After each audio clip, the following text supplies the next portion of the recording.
things to do. You can sled in Central Park. But if you're a tourist down here, all you care about is the beach, Mickey Mouse, fish tacos, and, of course, Mets baseball.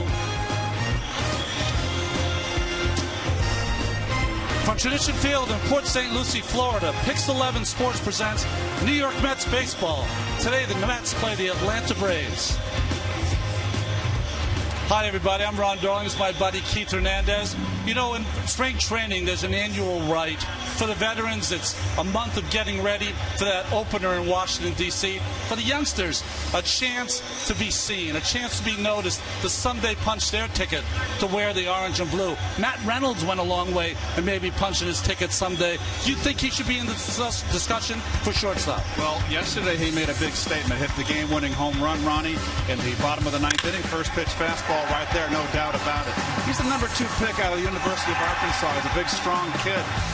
First 2 years in the minor leagues, he struggled with the bat. Last year, he took off in AA, AAA, hitting .355 in Binghamton and .333 at Las Vegas. Also stole 20 bases, gets on base. You see the on-base percentage. That's very key.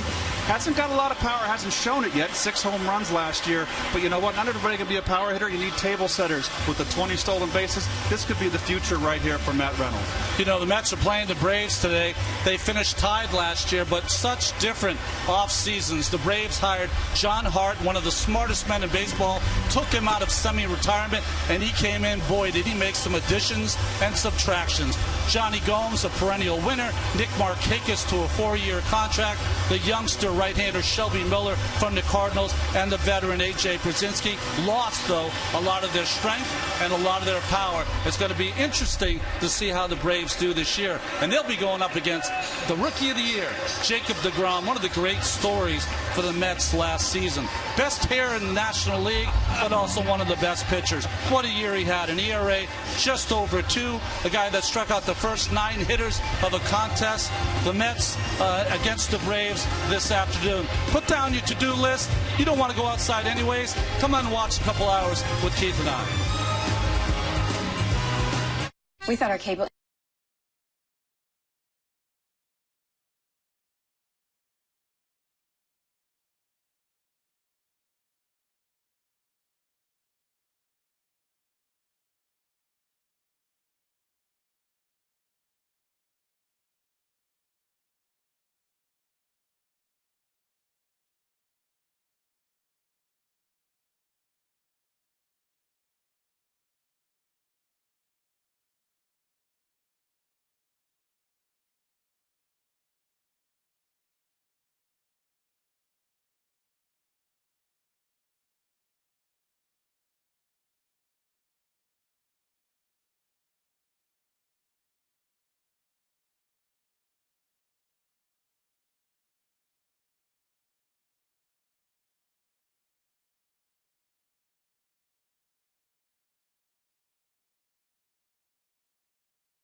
Is brought to you by the Lexus Command Performance Sales Event. Now through March 31st, see your Lexus dealer. By Verizon. Only Verizon Fios comes with speed match upload speeds as fast as your download speeds. And by Nissan. Great offers on their exciting full line only at Nissan now. Shop, choose, Nissan.com. Live Mets Baseball is back in 2015 with MLB.com at bat on your smartphone or tablet. Stay connected with live radio broadcasts, stats, breaking news, and more. Download MLB.com at bat, the #1 app for live baseball. Now pitching for the Mets today, you can see Jacob deGrom starts, Keith, but they're going to have a lot of their young and old pitchers pitching in this ball game. Well, deGrom, of course, the Rookie of the Year. And what impressed me about deGrom last year, Ronnie, is, and I said it to you and Gary and Met fans, I never saw a young kid come up and keep the ball down and on the corners like deGrom did last year, and that was the key to his success. Plus, he has guts. He challenges hitters. He doesn't fold when men are on base. Showed a lot of poise. Well, from Tradition Fields here on Saturday afternoon, Mets and Braves back with you in just a shake. Hi.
About an hour ago, the Mets took a tragedy that happened this winter and tried to make it better. Inviting both the Ramos and Leo families, both officers who were tragically assassinated this winter, and their families. And just a second ago, exchanging the lineups was the oldest of the Ramos sons, Justin Ramos, who got a great hand from everyone here at the ball field. There's Justin, sitting next to Terry Collins. Had a chance to talk to both the kids and during batting practice, and they were just wonderful. They were thrilled to be here. What an experience for them. They're Met fans. Just terrible circumstances, but making the most of a very tragic situation.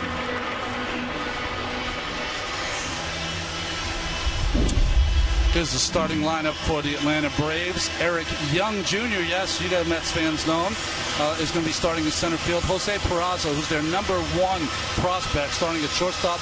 Kelly Johnson, Seth Loman at first base. Alberto Callaspo coming over from the Oakland Athletics at second base. Zoilo Almonte, and they didn't make it through the hole. Jacob deGrom on the mound for the Mets. You see his record, Keith. Well, it speaks for itself, the 9-6. Remember, he had a chance to win double digits, but the 140 innings, look at the hits, outstanding, walks outstanding, strikeouts, marvelous. What a year. Rookie of the year, no wonder. 73 degrees, about 7 degrees lower than yesterday. First pitch, a strike by deGrom.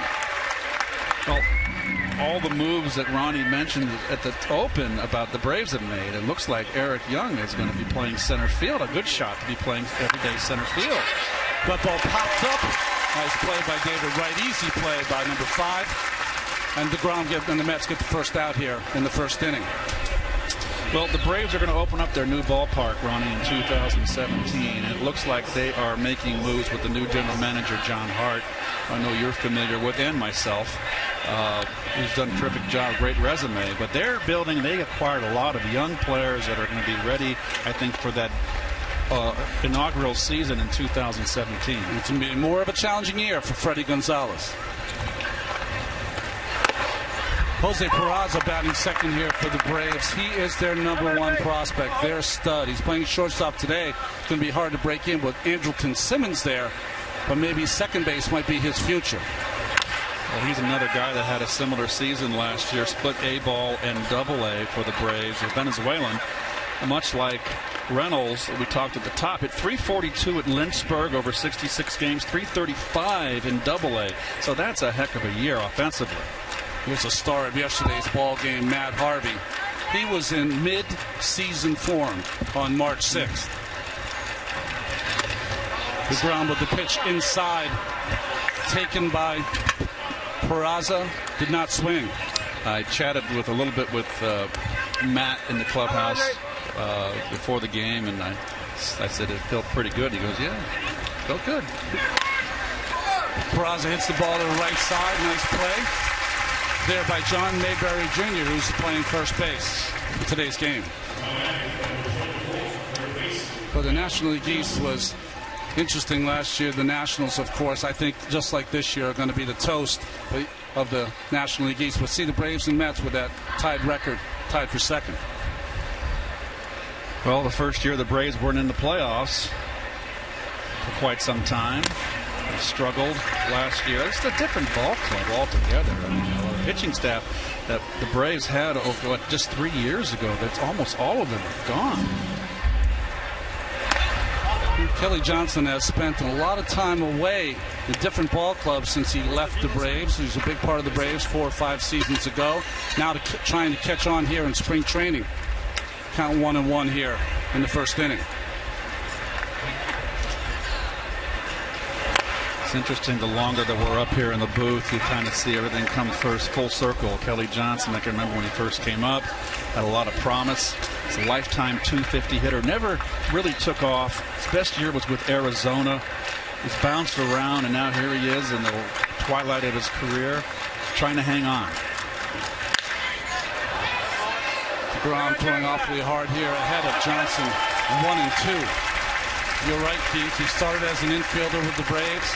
They moved him to the outfield. Now he plays just about every single position. Good slider. Inside strikeout for DeGrom as he gets through the Braves here in the top of the first. 1-2-3.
Here's the Toyota lineup for the Metropolitans this afternoon. Den Decker leading off A lot of young guys. Herrera, Wright, Mayberry, Darno, and down at the bottom, Flores, Conforto, their #1 pick from last year, Plawecki behind the plate, and Puello in right field. Interesting pitching for the Braves. They got them in a trade this offseason. Mike Foltynewicz. You can see his game's high ERA, but he has got the stuff, Keith. Well, he was the trade at Houston last year in AAA, and a little bit towards the end with the Astros in the Evan Gattis trade. He's a guy that throws 100 miles an hour, just a little bit wild, great arm. Matt Dendecker leading off for the Mets. Here's the first pitch for a ball. Dendecker's interesting. We talked about it a little yesterday. He has an option, so this spring training is one of those that might be a lost spring training. Whenever you're fighting for a position and you're looking for that third, fourth outfielder or middle infielder backup role, sometimes you can have the greatest. There's Roger McDowell, former teammate. How many years now has he been pitching coach for the Braves? Jeez. Smash to center field off the bat of Dendecker, but with that great speed, Eric Young Jr. makes the catch look easy. Wind blowing in here from right center field. It's going to be tough for the hitters to hit the ball out of the ballpark today. There's the berm. We saw Wally Backman yesterday on the bench. We see Roger McDowell today. I see you in the booth. All I see is gray, Keith. We have a lot of gray hair working for us old 86ers. Well, around 5 years ago, I had something to take care of that. Dilson Herrera up for the Mets. Mets fans who are lucky enough to see this 19-year-old last year, and he had some great glimpses of success. There's the wind. Folks can see it's really blowing. Our director has a very warped sense of humor. Pop up to the right side. First baseman Johnson gets under it with the play. All right, we'll take a look at the Braves defense. It's brought to you by Hyundai. You can see Eric Young in center field. Yes. Former Met. Peraza, as Ronnie mentioned, the top prospect at shortstop. Kelly Johnson trying to get back. Calaspo is might be the starting second baseman this year. As you can see, this is a whole revamp for this Atlanta Brave organization and big league club. The captain, David Wright, up the bat. You see injury-plagued season numbers for David. Well, it's very important for David to get back to old form, and I'm not talking about the 2 years in a row he hit 30 home runs. I'm talking about the 100 RBIs, driving in the clutch runs. There's a smash down that right field line. It stays fair. Right fielder comes up with the play, an easy stand-up double for the captain.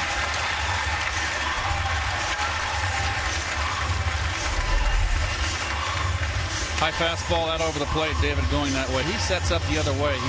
They call it blocking. I'm not a big fan of it, but that's the new style of technique, I should say, of hitters today, and it works. It works for David. It's fine. John Mayberry Jr. coming to the plate. Keith, that's interesting with the fences being moved into right from right field and Citi Field. If David Wright will go back to hitting more balls to the right side. Well, they certainly move those fences in. It'll certainly help David. It'll certainly help Curtis Granderson, and it'll certainly help Duda. Be interesting to watch John Mayberry Jr., who's gotten off to a quick start here in spring training as he tries to win a job. Didn't have a lot of success against the Mets in a Philadelphia Phillies uniform, but looking to turn that around in the orange and blue. One thing we see early here from Foltynewicz is that he throws awfully hard.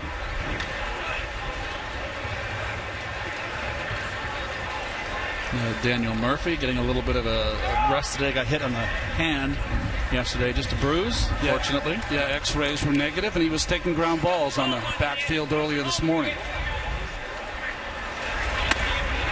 Breaking ball down from Foltynewicz. That's Lucas Duda, who, of course, hurt his side early in spring. They said he was maybe overworking. They shut him down. He's taken batting practice the last couple of days. And he looks about a week away from being back on the field. It's an oblique, intercostal, which is really, that's the technical term. Nice breaking ball right there. Intercoastal, sorry, the Intercoastal. That's where I have That's where you live. Go my friends' votes. Anyway, it's another oblique injury. I mean, there's such a rash of them in today's game. But it's fortunate that he did it early. Plenty of time to get that on the mend. Not much in the windup of Foltynewicz. Pitch inside, breaking ball. 3 in a row now. Lucas told me yesterday he wanted to show me his new mitt, which is a Wilson. He's with contracts with Wilson. He said he designed it larger, bigger. So I'm kind of anxious. I didn't get to take a look at the glove today. That's not the Intercoastal. Sorry. Foul to the right side into the stands. That's so small it might be an intercostal, not an intercoastal. That was back in those days, but that's where Rusty used to run, if I remember correctly. He'd have that bat that was sawed in half in case he ran across any alligators. Yes. And he also had the white towel he would take out with him for the run. He would wrap the white towel, the infamous white towel, around his neck.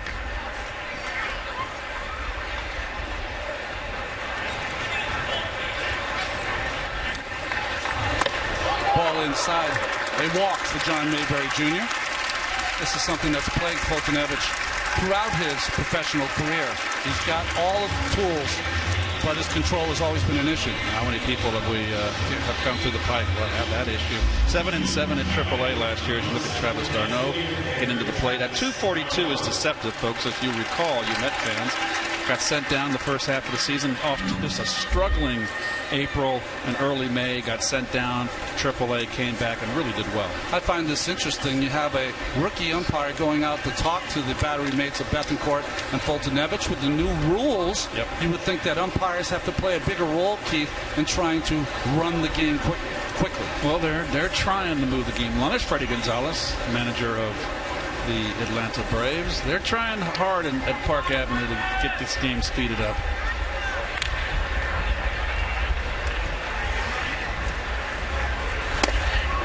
First pitch swung through by Travis d'Arnaud. That was Doug Vines, the rookie umpire behind the plate. Remember last year we had those around early June. We had I don't know if we were 3 in the booth. We had around 6 games out of 8 that were almost 4 hours. I was ready to jump out of the booth.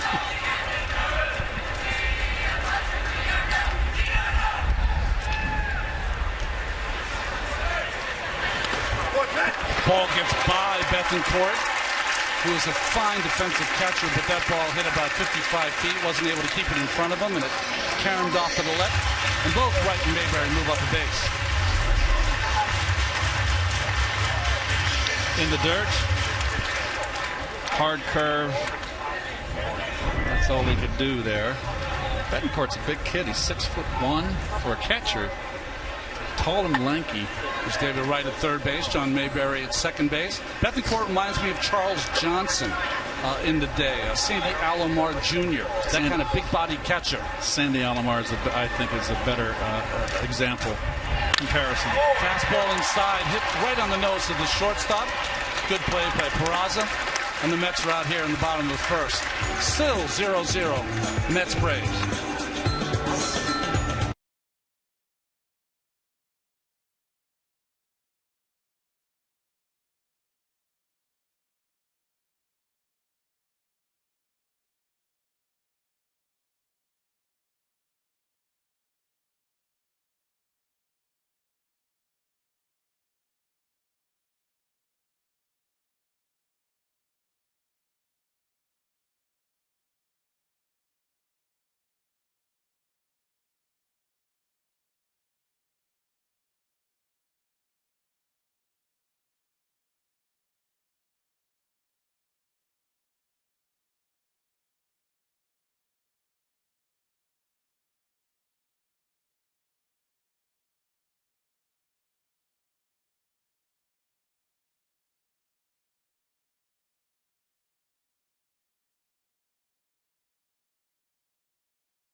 There's the clock winding down.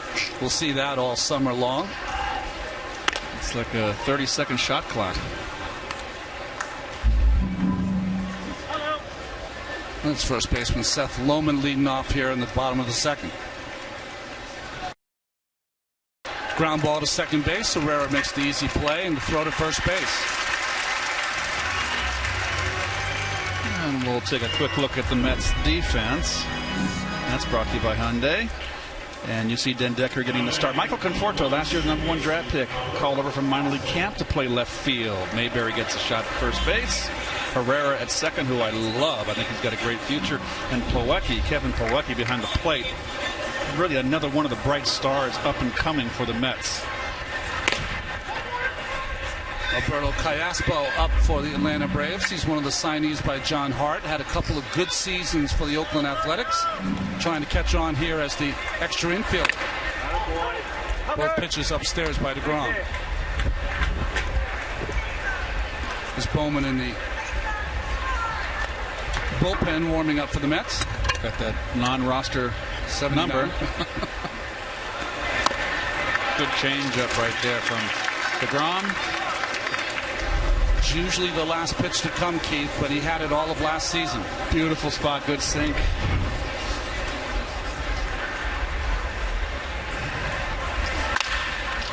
Another ground ball to Dilson Herrera. Gobbles it up. 2 outs here in the top of the second. Ronnie, you mentioned that the last pitch to come for pitchers is the changeup. Why? It's just such a field pitch, and for young pitchers like DeGrom, especially a guy who was an infielder for most of his collegiate life, it's a pitch that takes a lot of refinement, and it's one of those pitches that's really hard to master, but he's mastered it at an early age. This is Zoilo Almonte up here for the Braves with 2 outs. That's one of those strikes you've been talking about, Keith. DeGrom loves to stay around the knees.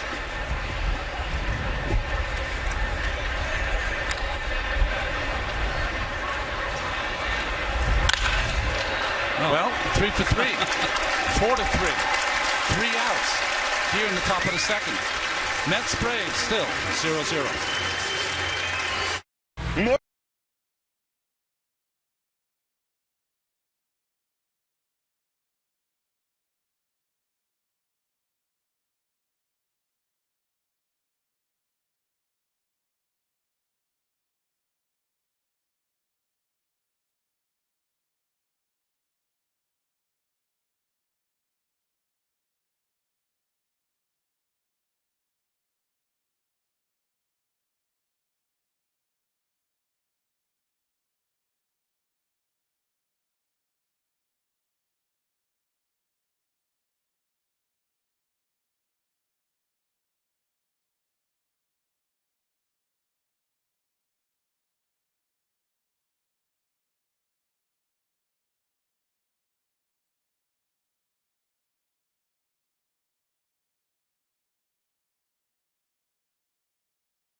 We were showing you the clock before. These are the pace of game initiatives that are going to be used this season, Keith. And what do you think of all of these? Well, I think they're trying to speed it up. You never thought it would happen. I am open to this 100% to get the game moving along. These 3-hour games, 3.5-hour games are nonsense. Wilmer Flores up for the Mets.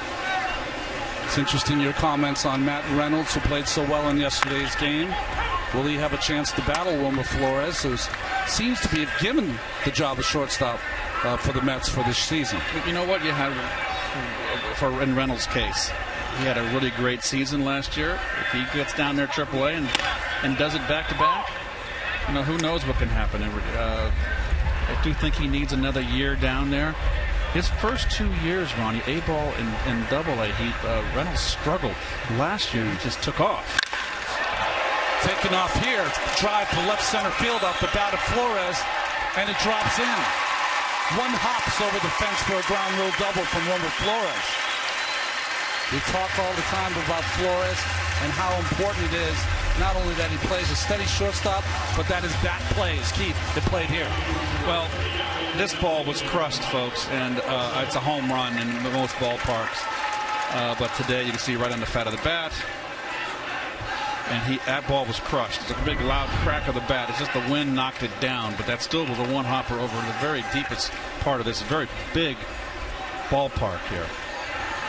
Michael Conforto, the #1 pick you were talking about, Keith, up here for the Mets. The talk about Conforto is they hope that he can be what Anthony Rendon was for the Washington Nationals, a guy whose collegiate play plays quickly into the professional ranks or the major league ranks. Fine hitter, always a great on-base percentage. Scott Boras, client. Scott is a very good friend of mine. I've known Scott for years. Said this young man here is one of the best young talent he's ever signed as far as bat control, eye at the plate, able to keep, I hate the term, stay inside the ball. Okay, fine. That's a term that I understand what they mean, but it's all good, folks. This kid has a real bright future.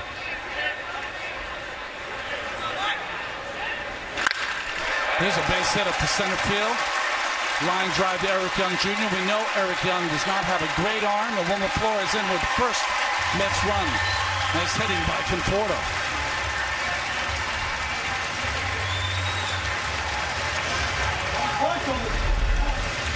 Look at this rip right here. Fastball, nice level swing right up the middle.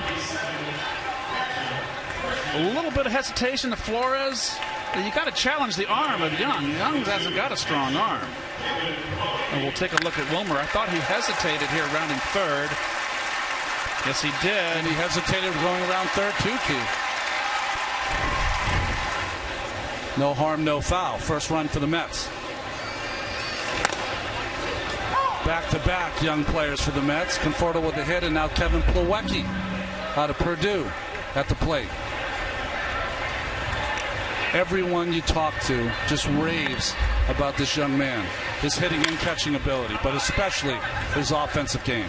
Well, I must say that this is the first time that in a long, long while where I can honestly say, we're saying another young talent coming up through the system, a hitter. The Mets have done a terrific job of drafting and trading for young minor leaguers, and a lot of credit goes to the guys in charge. Good scouting. Strike three on the curveball there. Yeah, breaking ball in the dirt. It was checked at first base, and the check swing was called a swing and a strikeout for Kevin Plawecki. But I think you're right, Keith. You're making a great point. Is that the Mets' young pitching is always talked about, but they're now starting to have some young stars, including Cesar Puello, who's at the plate here in the ninth hole. Well, you've got Paul DePodesta that's doing the amateur scouting, and he's the guy out there going around the bush leagues and spying all these talents. And this has been something that has been absolutely fantastic in rebuilding the farm system. So a lot of credit goes to the big triumvirate, which is obviously Sandy Alderson, J.P. Ricciardi, and DePodesta. Job well done. Well, we've seen from Fultonevich there that slider for a ball, 1-1 count. Not only a curveball, straight overhand curveball, but that fastball 95 plus, the slider. Not much of a changeup yet.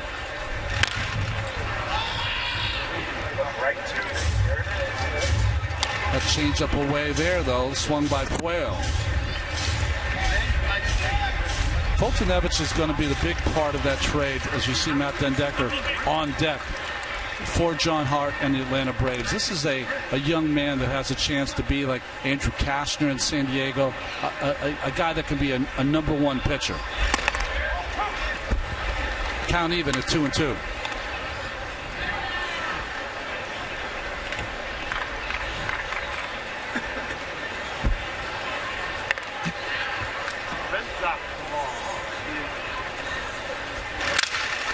Broken back there by Puello, but the ball gets to the second baseman. By that time, Puello's got the base hit. Sometimes it's perfectly placed, and it benefits the hitter. As we used to say, I'm sure they still say it today, it's better to be lucky than good. That's a jam shot, and you get a base hit out of it. Pretty good job of base running there by Conforto on first base. That's one of those where you're not sure if you're going to go because of the line drive, and also if that ball goes in the right field, you might go first to third, but he was smart to stay at second. Here's Matt Den Dekker, the second time up. Flew out to center field in his first at-bat. Here's the big adjustment, and Den Dekker is holding his hands down, as you can see. Major adjustment he made in the minor leagues last year and was leading the league in hitting. There's Kevin Long, the new hitting coach for the Metsies. Did you call him a celebrity hitting coach yesterday? I will not. I've never heard of a celebrity hitting coach. I was just wondering. It has to be Ted Williams if that's the case. Wondering if TMZ was going to be following us around this year. Good curveball there by Fultonevich as he gets ahead of Den Dekker 0-2. Den Dekker, another like Neuenhuis, loads of talent, can run, athletic. It's all about can they hit.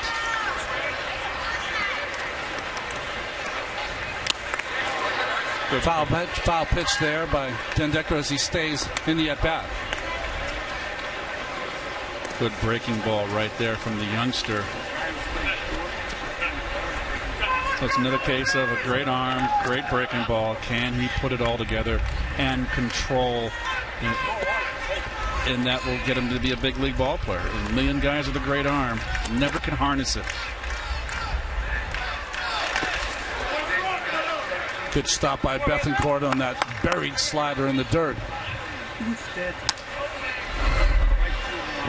Well, we talked about Bethancourt's defense. That's his strength. And you are right, Ron. You mentioned earlier Sandy Alomar Jr., the same physique, tall, lanky.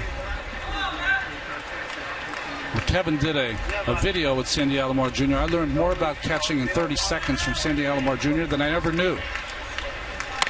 Fastball upstairs. You can bring it. Pushes Den Dekker off the plate. You know, for years, too, Sandy Alomar Sr. was third base coach, infield coach for the Mets. Did a lot of good work with David Wright that made David Wright a much better fielder. Worked with him all the time, all the young infielders. Oh, nice at bat here by Matt Den Dekker. 0-2, working it back to 3-2 against Fultonevich. And this is what you were talking about, Keith. Den Dekker has the way about him now to be able to stay in the count.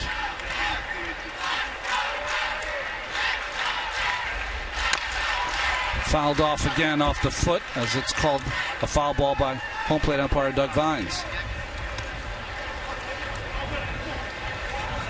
Only 3 umpires you have on the field today. Paul Nart is at first base. Tris Conroy is the third umpire, and Doug Vines the rookie. It makes things much more complicated for the umpires because there's got to be a lot of switching off when you only have the 3 umpires. It reminds me of the minor league days.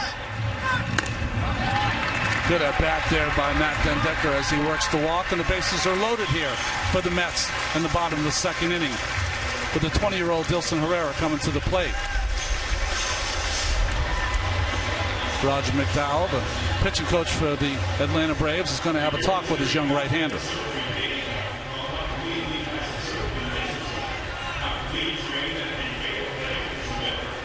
Roger McDowell has really made himself around the game of baseball, considered, I think, one of the best pitching coaches in the game. I agree, 100%. Did you think Roger was going to be a pitching coach when we played with him in the 80s? He was always a great athlete. You know, I mean, people always remember him as the guy who was always the goofball, but you forget about how great he was in that bullpen and and as a pitcher. She's translated it into being a great pitching coach also. Foltynewicz in a little trouble here, but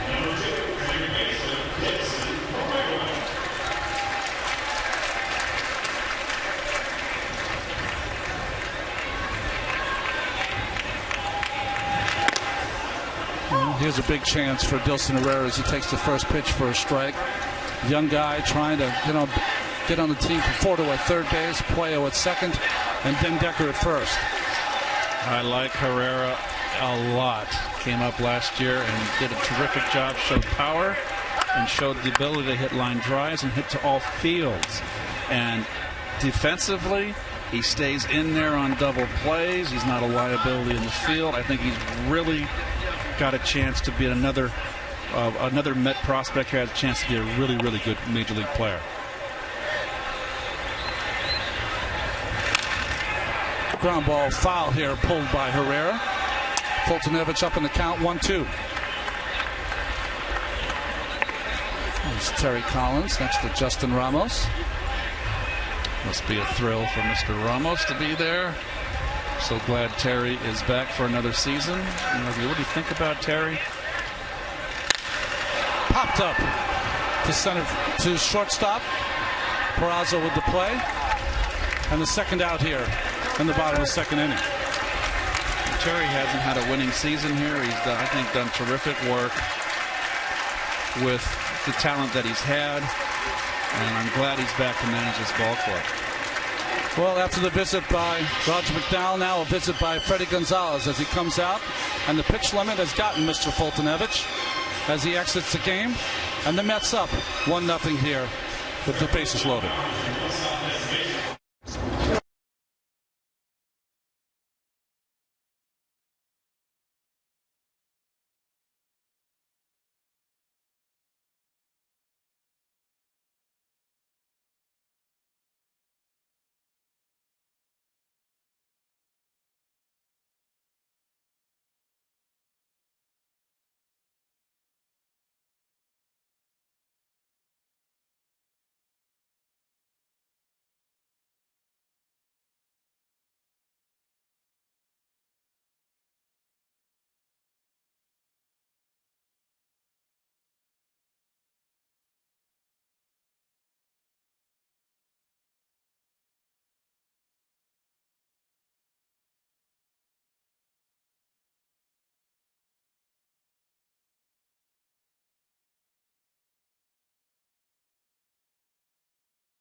Well, it's not going to be easy here for Mr. Aaron Kurz, 24 years old from Las Vegas, Nevada, who's in the ball game here to face David Wright with the bases loaded and 2 outs here in the bottom of the second. Welcome to the big leagues.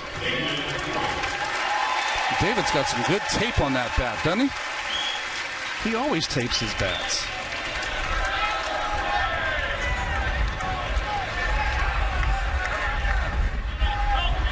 Kurz is a non-roster player.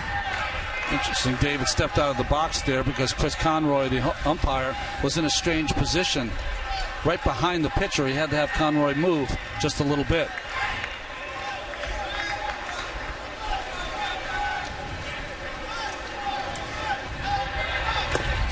First nervous pitch by Aaron Kurz there for a ball in the dirt. Nice stop by Bethancourt. Puello at second base, Conforto at third, and then Decker running at first base.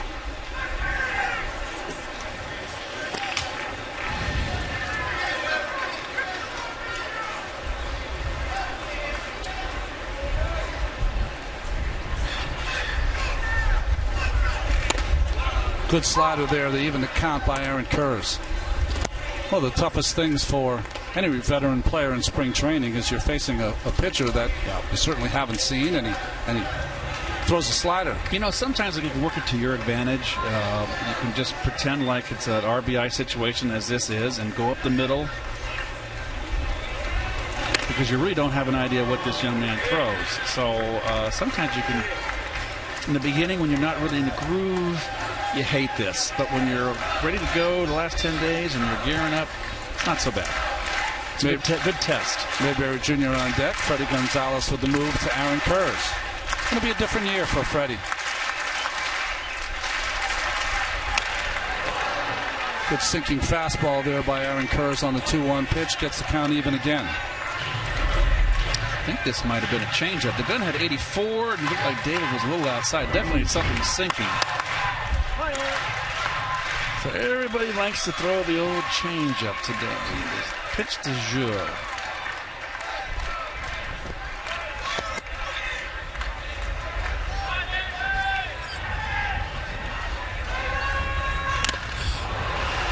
Foul tip there that catches Bethancourt.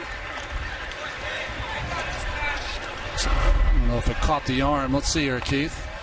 Oh, right off the kneecap. Oh, boy. And you know what? When catchers get hit square in the kneecap, those shin guards, they protect, but it hurts. I mean, really, it's the equivalent of someone taking a bat and whacking you in the knee, even though you have that protective gear. We used to wince. Remember, Gary Carter would ice those knees up and have him wrapped, and when he got a foul tip off his kneecap, I would just sit there and go, oh, my. I would just feel for him. Bethancourt pounding on his right knee, almost like to get some life into that right knee that took that shot. Ooh, good slider by Kurz in the dirt. David swings over the top, and 2 outs. But a good inning for the Mets as they score a run. The double, ground rule double by Flores, and the Conforto first hit of spring up the middle.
For 79, Matt Bowman warming up in the bullpen, but Jacob deGrom, because of his low pitch count, 19 so far through 2 innings, is going to get some work here in the third.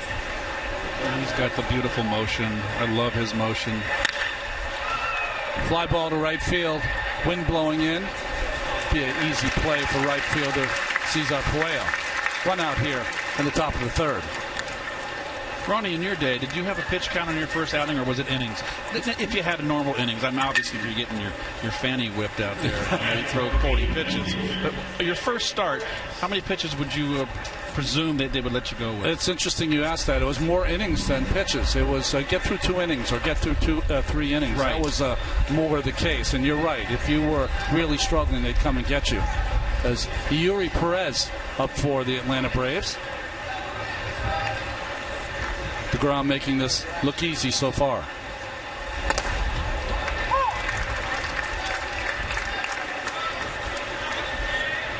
It's interesting to even just announce these names for the Braves. They're a team that, for all Mets fans, you've recognized all the names on the team, and now a lot of new names in the John Hart administration. Braves have a left-hander warming up in the bullpen. Should be Manny Banuelos. Yes. The old ex-Yankee. He has a chance, that young man, of being making the rotation here, the fifth starter. Ground ball to the right side. Scoots past John Mayberry Jr. into right field, and a base hit for Yuri Perez. Well, there's a case where Mayberry was playing in a potential drag bunt. I don't know why. He was kind of in nowhere's land. He's playing a little deeper. It's off his glove. It's kind of nowhere's land right there. You know, either you're going to play on the grass or you're going to play back. You know, it's interesting, Keith. He was over there, but he wasn't deep enough to get to that ball. Chris O'Dowd now, the DH for the Atlanta Braves. You see his numbers in Modesto with the Modesto Nuts. Hit and run for the Braves. Hit to left field by O'Dowd. And Yuri Perez will go from first to third. Nice hitting by Chris O'Dowd. Well, I must say one thing. Yesterday the Tigers were here, folks, and they stole bases left and right. And now a hit and run. These are things you usually don't see early in spring training. But everybody comes into camp today. The players swing the bat year-round. The pitchers are ready. So this almost is like bring on opening day.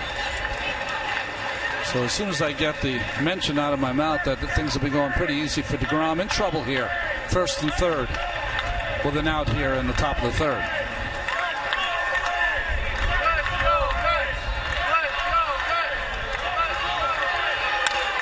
Ground ball to second base. Can the Mets turn 2, 4 to 6? Right through the hands of Mayberry. Nice job by Herrera to Flores, and that ball to Mayberry was not turned. Perfect throw by Flores. We saw a ball get past Kadaya yesterday on a pickoff, and Herrera backs up on this ball, Keith. The nice turn. Perfect feed from Herrera. Just Olay there. Got to make that play. Mayberry is not a first baseman by trade. He's an outfielder. But I'm sure that's embarrassing. That's happened to me a few times, and fortunately not a lot. There are things in this game as DeGrom pours in a strike. You can sometimes work as a pitcher, Keith. DeGrom here with Eric Young Jr. on first base. He can work on his changing of his approaches to the plate, times to the plate, throws over to try to keep Eric Young from stealing. You know, another thing too, Ron, and I'll... Bunt here by Peraza to third base. David Wright with the bare-hand play. Beautiful play. We've seen so many times by David Wright as Peraza out at first base. DeGrom gets through the inning, but the game tied now, 1-1, Mets and Braves.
third, but Keith, he had some struggles there on that double play that should have been turned. No, one thing to remember, folks, he is not a first baseman by trade, but watch his stride to the ball. Look at his front foot. The striding foot, it's towards the shortstop, not towards second base, and there's the difference. Let it roll, guys. See, that's why he missed it. So if he had his foot more centered to second base on the base path, he makes that play. But those are, that's not his position. That's inexperience.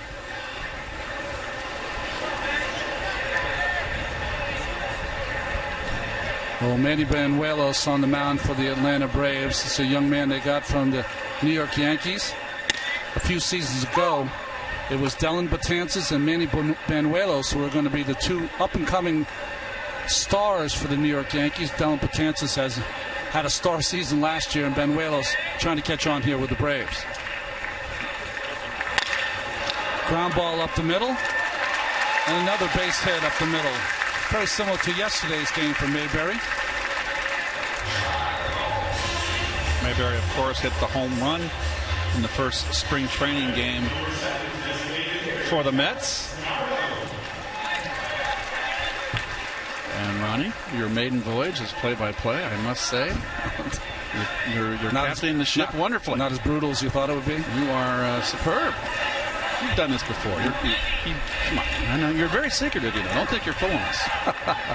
Travis d'Arnaud to the plate. Manny Banuelos was traded for. I think the big name in that trade was David Carpenter, who pitched in the bullpen for the Atlanta Braves. If you fans remember, it was David Carpenter who was on the mound in the postseason with Craig Kimbrell in the bullpen in Los Angeles, and Carpenter gave up that three-run home run to Jose Uribe that won it for the Los Angeles Dodgers. Banuelos throws awfully hard, outstanding changeup, good breaking ball. He's had some injuries in the past, 5'10", 155. I think he's a little bigger than 155, but that's just me. I don't have a body by Jake up here, so I shouldn't be commenting on anyone.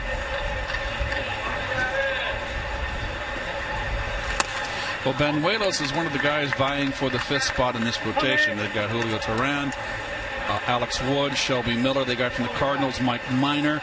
The fifth spot is up for grabs. They got Eric Stoltz from San Diego, the veteran. Wendy Rodriguez is trying to make a comeback. The starting pitcher today for the Braves is in the mix, and in this Banuelos. But if Banuelos doesn't make the starting rotation, it looks like he's going to go into the bullpen as their second left-hander. Ball hit to center field off the bat of d'Arnaud. Retreats is Eric Young and makes the play in center field for the first out here in the bottom of the third. Good contact there from d'Arnaud. Just today, the ball's going to be going nowhere with that wind blowing in. Wilmer Flores, who had that ground rule double in his first at bat, coming to the plate. Keith, in spring training, as a hitter during the season, you get chapped when you hit the ball in the nose and don't get anything to show for it. But in spring training, you're happy. Well, you make good contact. When you're a rookie trying to make a ball club, and you get unhappy. But when you're a veteran, it's just all about good swings and good contact. You don't care about the batting average.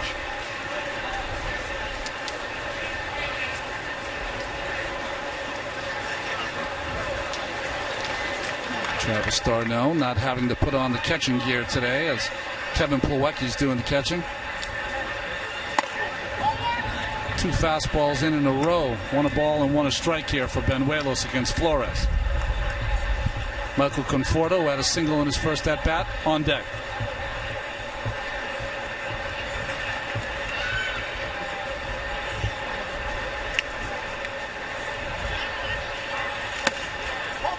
It's the slider that we were talking about before, down and in. Nice job by Wilmer Flores.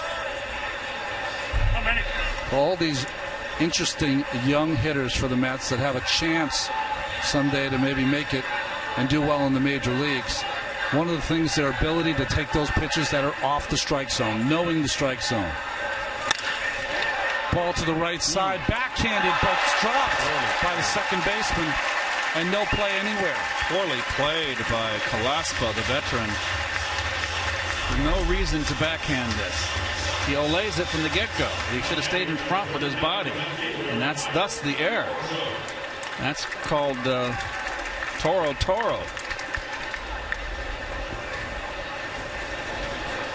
Like Olay? Yes, sir. It was not well played.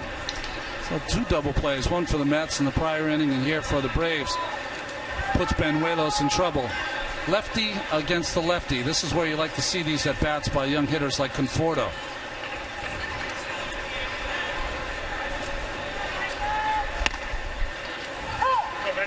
Fastball for a strike from Manny Banuelos.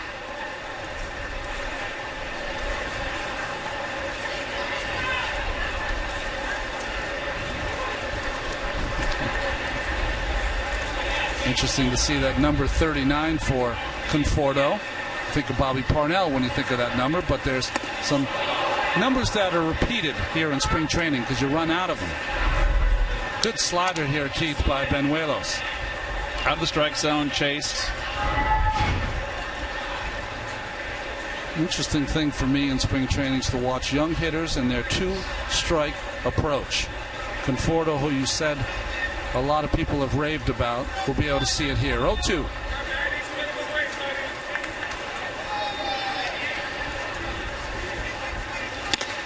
Stays in. Conforto on the lefties. I like that. Look at those numbers in college. A mockery of the game. Whoa. He's a beaver. Oregon State, one of the best college baseball programs in America the last, 10, 20 years. Always seem to be in the College World Series. That's good to see. That breaking ball down in the dirt by Banuelos. He went back to the same pitch that Conforto swung at 0-1. Watch the front shoulder. There we go. Took it nicely. Not the least bit full. Stayed in. Those are all things you look for in young hitters. And Bethancourt is going to have to ice his whole body after the game today. Spent most of his time in the dirt. The 2-2 to Conforto. Ball upstairs. Conforto had Tommy John surgery 3 years ago, Ronnie. I'm sorry, not Conforto. Banuelos. Forgive me. So he's got an arm. The Braves thought enough to make a deal. Got him late. There's Freddie. Do you run him here, Keith? 3-2, 1 out? Sure. Early in the game? You got a kid that you think is going to be an outstanding hitter. Well, I'm surprised that they're playing behind the runner, to be honest with you. Oh, I wouldn't run with first and second. No. Not with first, second.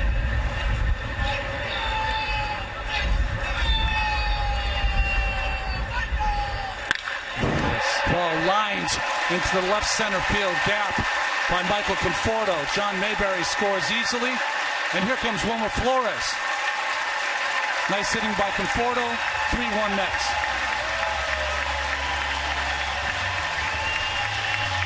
I think I spy another hitter.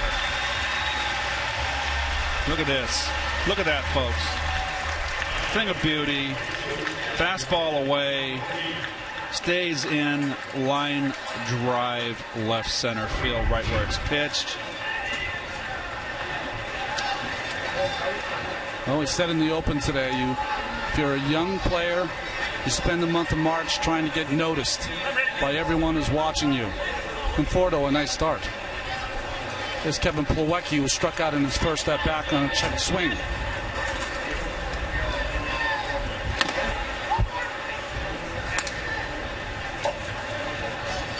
Plawecki, just like Conforto, who's at second base. Great college player at Purdue. Mets who've opted to sign a lot of, or draft a lot of young high school players. Have two good ones in these collegiates, Conforto and Plawecki. The shake of the head by Kevin Plawecki, who has gone out of the strike zone a couple times, and that's usually just nerves for young players.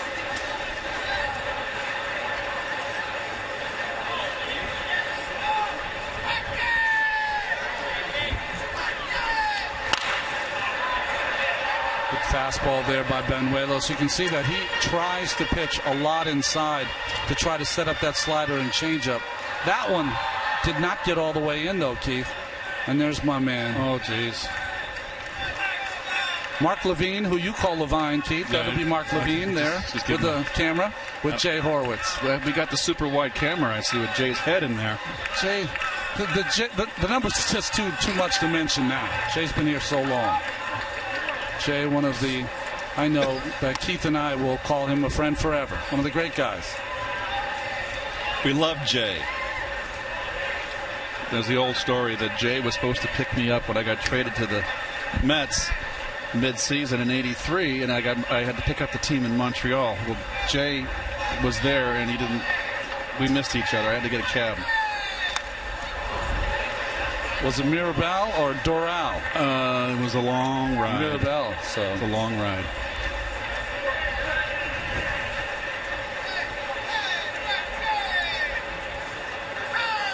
Milwaukee reminds me. I know a lot of Mets fans don't know this player. Michael Zunino, who's the catcher for the Seattle Mariners.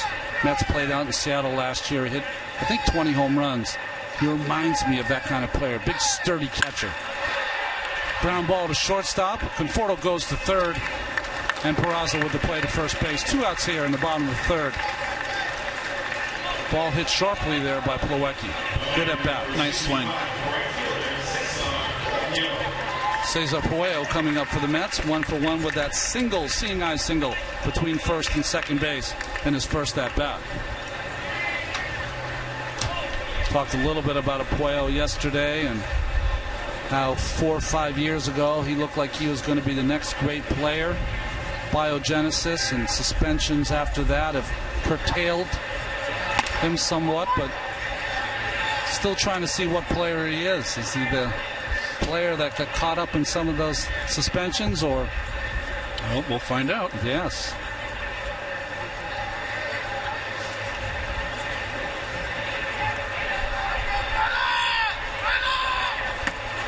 Such a powerfully built young man.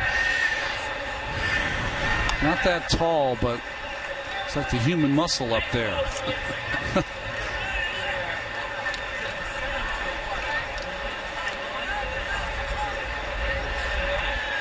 Conforto at third base.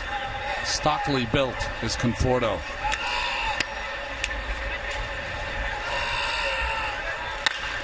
Good swing there by Puello on the 2-0 pitch as he let it go. Is Matt Dendecker on deck? We got to find a new way to say that. Matt Dendecker on deck doesn't sound right. Ah, very good. I didn't think of that. There's the beard for you. Bobby Parnell in the background. Fastball up, taken by Puello. I mean, usually the guys in baseball, when I played, Keith, you and I played, guys would start to grow beards in September, and they used to call them hunting beards. Right. But guys now grow them and keep them through the winter and into the season. Ground ball to the right side. Here, a good play by Callaspo. And the third out in the inning. But the Mets score a couple of times to take the lead 3-1 here in the bottom of the third.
black and white.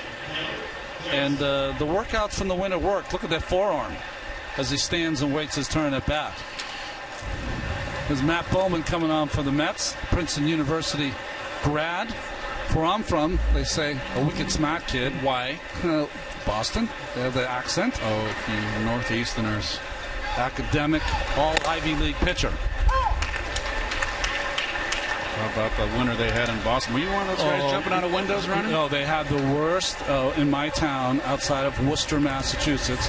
It was so bad that I went up one night so I could shovel the next morning for my parents. I felt so bad. Really? The veteran Kelly Johnson here at the plate. Yeah, you know, it just very thoughtful. My parents are older. I don't want them shoveling. Learn something new about you every day. Jam shot here to the shortstop Flores with a sling to first base. And Kelly Johnson retired. Veras in the bullpen for the Braves. And Veras looks like maybe one inning of work for him. Veras, the veteran with the big slider, has bounced around with a whole bunch of teams.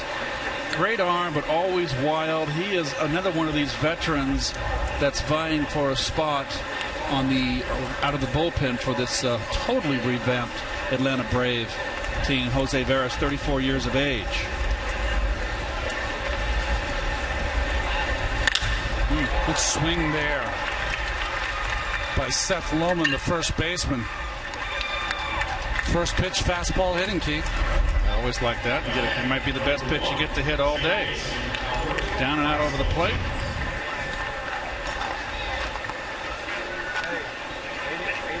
Roberto Callaspo coming up to the plate. Interesting thing about these spring training games, both teams have split squads, so all the talent split between two places. So Callaspo, who's usually not a fifth place hitter when he plays, batting fifth here for the Braves.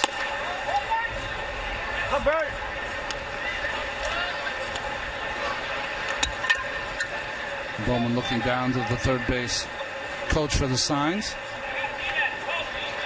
Bowman's got an interesting wind-up and delivery. There's Bo Porter, former manager of the Houston Astros, who's now the third base coach. Doug DeCenzo was the coach last season, but he only lasted a year.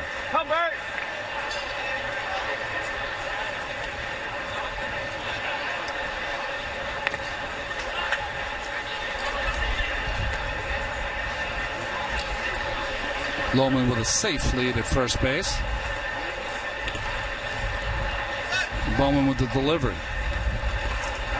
Breaking ball stopped nicely by Plawecki in the dirt. He's a big-bodied catcher, Keith. Nicely done. He's got that mask that reminds me of John Buck because of the size of Plawecki, and that hockey goalie mask. Yeah, I will never forget the start that John Buck had with the home runs. And was it 2 years ago? It's Johnny Bench for April. Jeez. And then he just dropped off the face of the earth. You thought the earth was round? Flat. Fastball inside to Callaspo, and he gets the call from Doug Vines as Matt Bowman. Bowman's one of those guys that he's not going to thrill you with the 95 plus. He's a guy that is a control artist.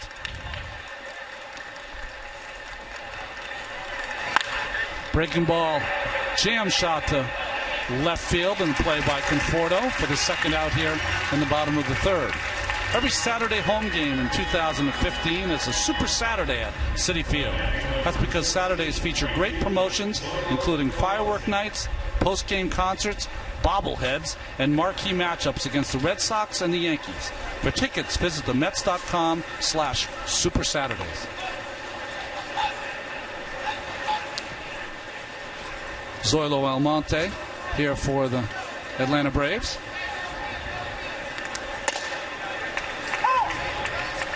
See Bowman there with 88 miles per hour. So we've seen so many of these Mets right-handers, young right-handers, who are 95 plus.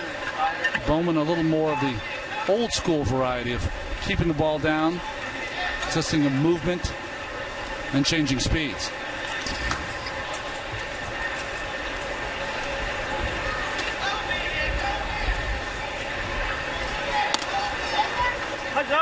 breaking pitch by Bowman misses outside. Counts even. Bowman split the season last year at Binghamton, Las Vegas. Went 10-8 on the season. And both places gave up slightly more hits than innings pitched. It's something you don't like to see in the minor leagues.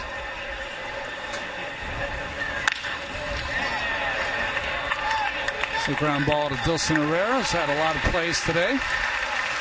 Third out of the inning. And when we come back, Steve Gelbs with Jacob deGrom. 3 fine innings for the Mets as they lead 3-1 here in the bottom of the third. Your story doesn't.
Much traveled Jose Veras now on the mound for the Atlanta Braves. Let's throw it down to Steve Gelbs, who's with Jacob deGrom. Thanks, Ron. Jacob, before we get into your performance today, I don't know if you heard, but Ron Darling, it's his first game of play-by-play.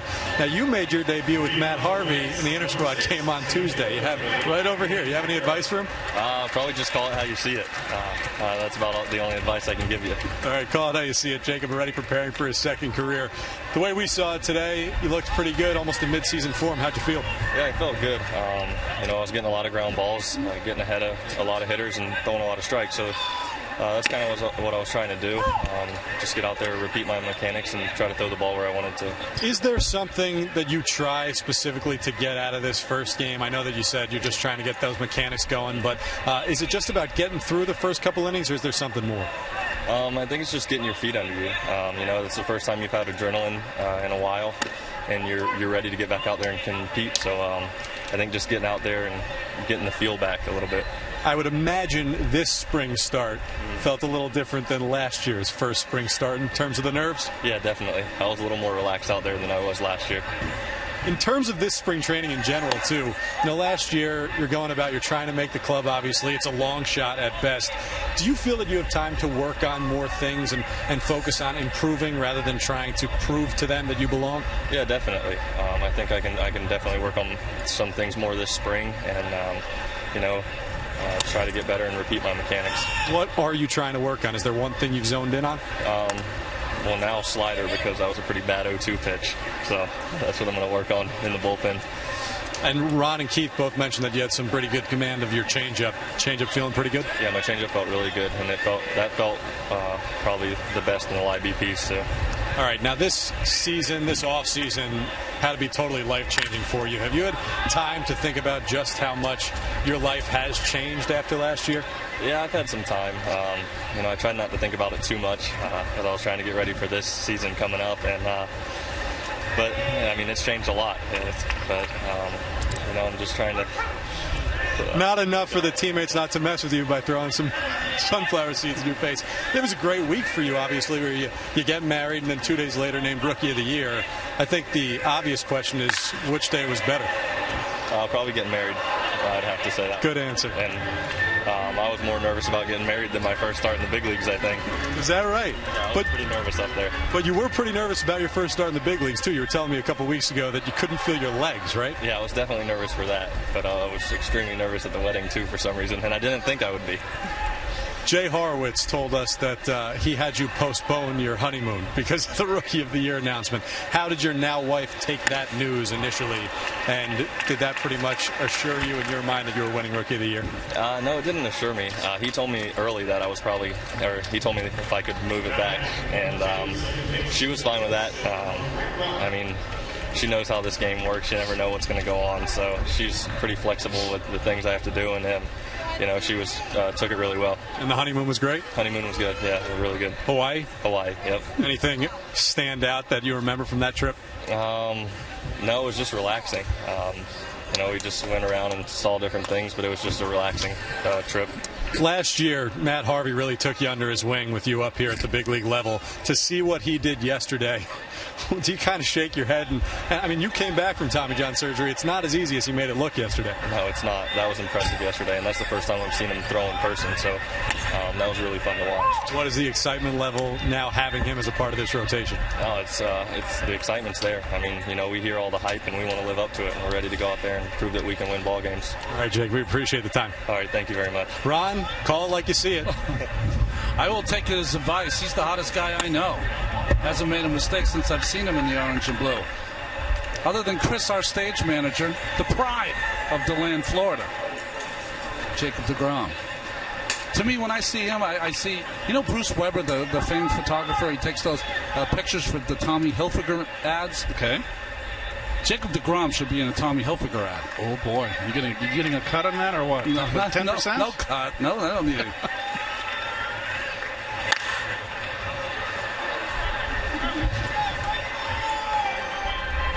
There's the play-by-play picture. Thank God we don't have to use those microphones. I mean, geez. Funny.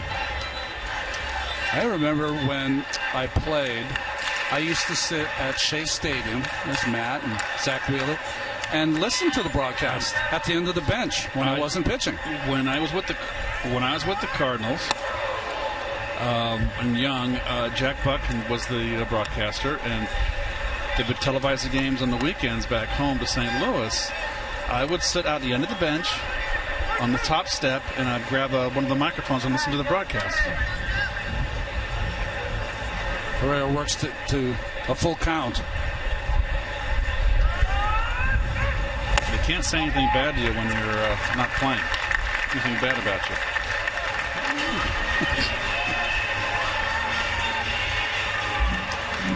Well, Steve Gelb's talked about the year, and those are the rookies from last year. Giles for the Phillies is going to be a big star. Colton Wong, I believe the same. Billy Hamilton, who probably was the front runner coming in, but Jacob deGrom steamrolled him.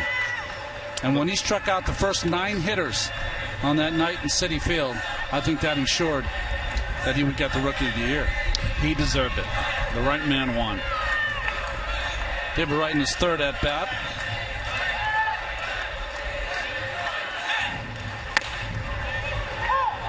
Veras, a lot of fastballs here. Veras, as you said, Keith, is a guy that throws a lot of sliders. Maybe here early in the spring, though, trying to get that arm strength. He's played for 7 Major League ball clubs. Came up with the Yankees in 2006.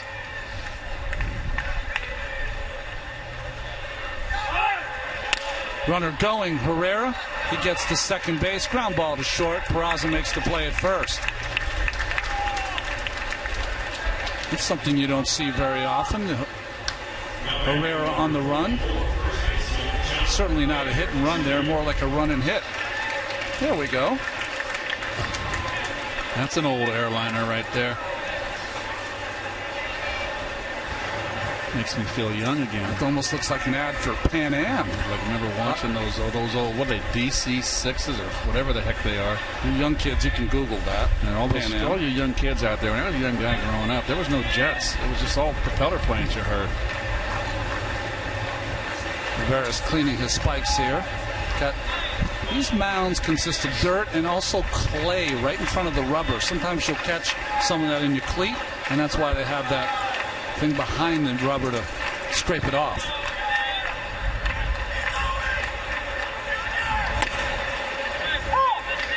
Paris again pours that strike. That's the, I don't know what that's called. That should have some kind of name, but that's what you use to scrape the clay off your cleats. You see that toe plate on his right foot. That's to ensure that the spikes last longer because the pitchers drag their toe.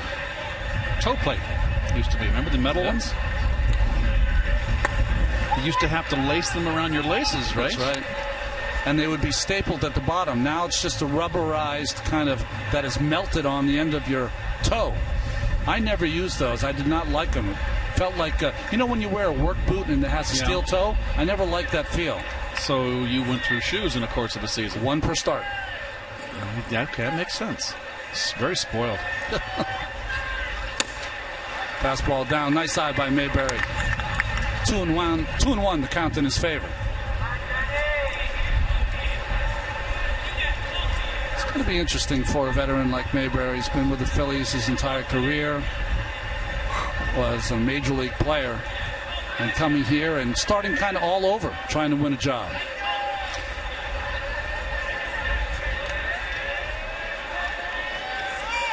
He got traded last year, Ron. He finished up in Toronto, if I believe. He just didn't. I think probably towards the end of the year, You're right, Keith. like September. So, of course, the son of John Mayberry, Sr., first baseman during the Whitey Herzog years at Kansas City Royals. Huge power hitter. Yes. His left knee, he's got that pad up against it to protect his knee. Ball hit straight up in the air and foul. No play.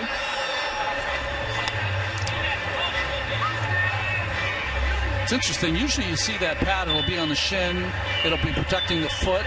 But I would say, obviously, probably in spring training here, he fouled the ball off his knee. It's painful, and he's trying to protect it. I think that would hamper you if you get a hit, the running part of it.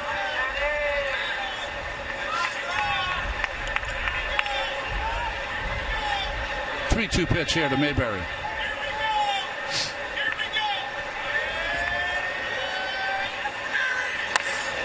Jammed on that cutter, it looked like, from Veras that stayed inside. Travis d'Arnaud on deck. Still seems funny to see him in that number 7. He spent all year in the 15, but 7's a good number for him. I've always been partial to number 7. Didn't Kevin Mitchell wear 7 with us? Yes, he did. Yep. Looked like a tiny number on that big body of Mitchell.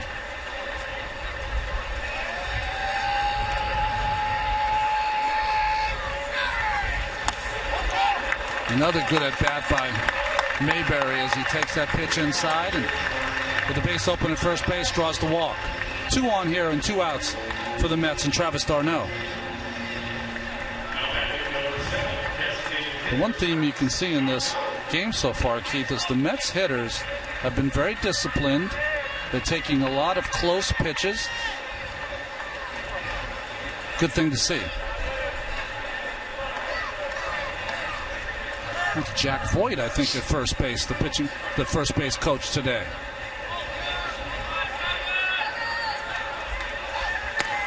Breaking ball taken inside by d'Arnaud. There he is. He's got the clicker to see the time. Mr. Baseball, Jack Voigt. It's one of my favorites. The one issue with Jackie, this Timmy Tuffle at third base, of course, is if you get Jack and he's by himself and he's got you, he will talk to you about baseball until you kind of pull yourself away. He knows just about everything and great to be around. Giving instructions here to Mayberry at first base.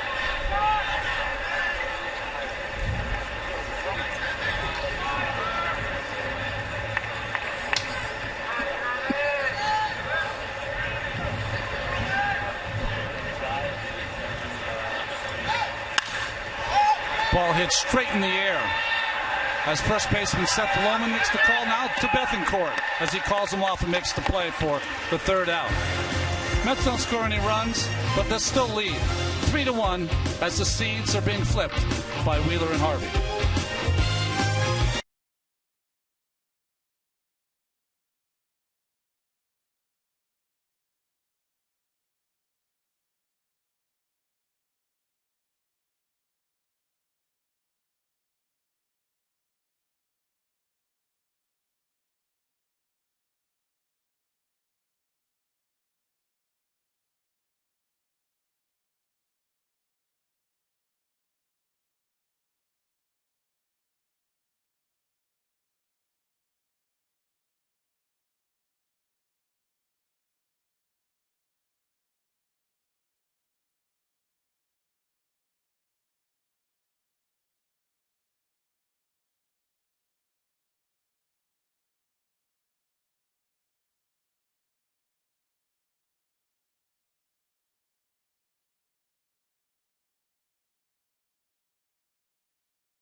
Comes with speed match. Upload speeds as fast as your download speeds. That's Phil Evans who takes over for David Wright, who got his 3 at-bats in the game, number 28. And Christian Bethancourt up to start the fifth inning, here for the Atlanta Braves.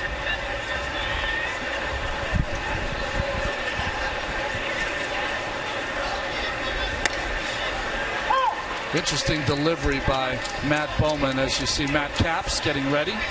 Used to be the closer for the Pittsburgh Pirates. Bowman with that knee that comes up to his chest as Bethancourt dumps one into right field, but an easy play for Puello. 1 out here in the top of the 5th.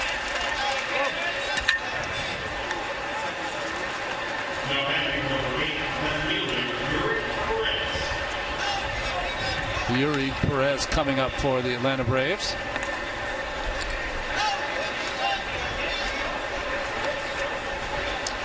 We saw Gil Martin warming up for the Mets in yesterday's ball game and didn't make it in. He's a guy who has a chance to be one of the lefties in that bullpen and probably battling Scott Rice for that job right now.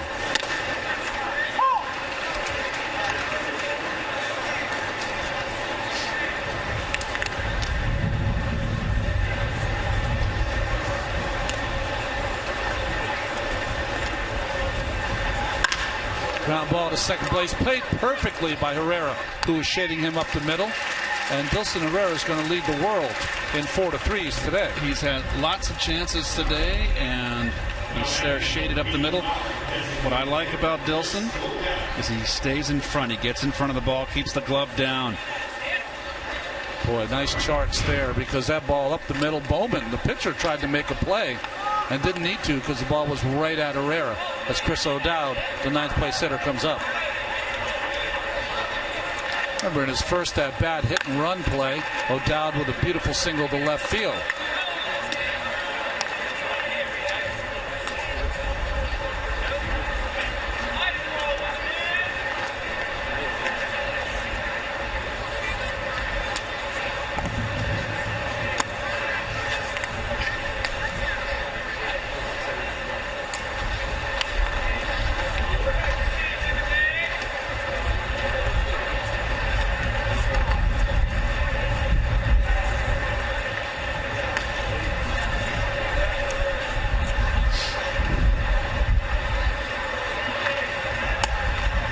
Interesting little defense here, Keith. You see a little bit of a shift, but even more importantly, look at the third baseman, Phil Evans.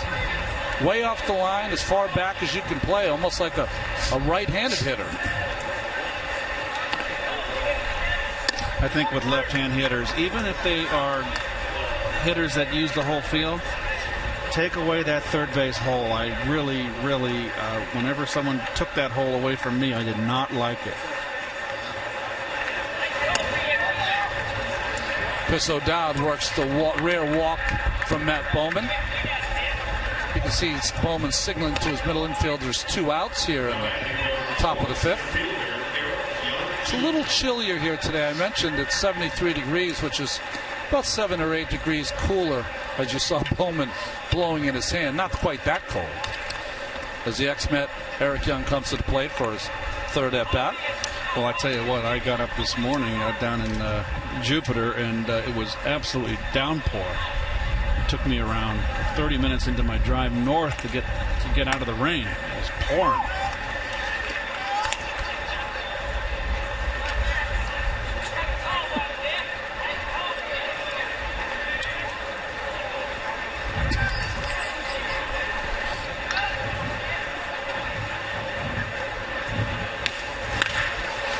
Ground ball past Mayberry. Herrera with the pickup. The throw to first base, but a little late. The runner going to third base to throw by Bowman. Late, but staying with him is third baseman Phil Evans. He makes the tag to end the inning here for the Mets. Nice defensive play for Phil Evans, who just came in for David Wright. Top of the 5th. They're going into the bottom of the 5th. Nice play by Evans as he stays with O'Dowd. 3-1 Mets.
Caps now on the mound for the Atlanta Braves. You'll remember him. He pitched for the Washington Nationals, then was traded over to the Pittsburgh Pirates, where he became their closer for a while. 6'2", 265 for the burly right-hander. 138 career saves for Matt Capps. Started out with the Pirates, as Ronnie said. Went to Washington in 2010. Was traded mid-season to the Twinkies. That's right. So I had that upside down and backwards. He's a dart thrower. When you watch Capps, he almost throws like a catcher. He has that short arm release. He brings that ball right back up to his ear and fires it to the plate, as Flores has a ground rule double and a couple of runs scored.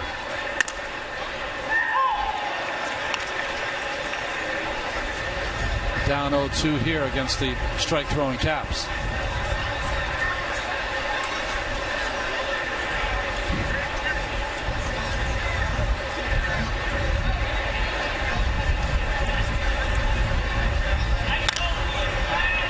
breaking ball foul to the right side by Wilmer Flores. Keith, you know what's going to be interesting about Flores is that he's known for his bat.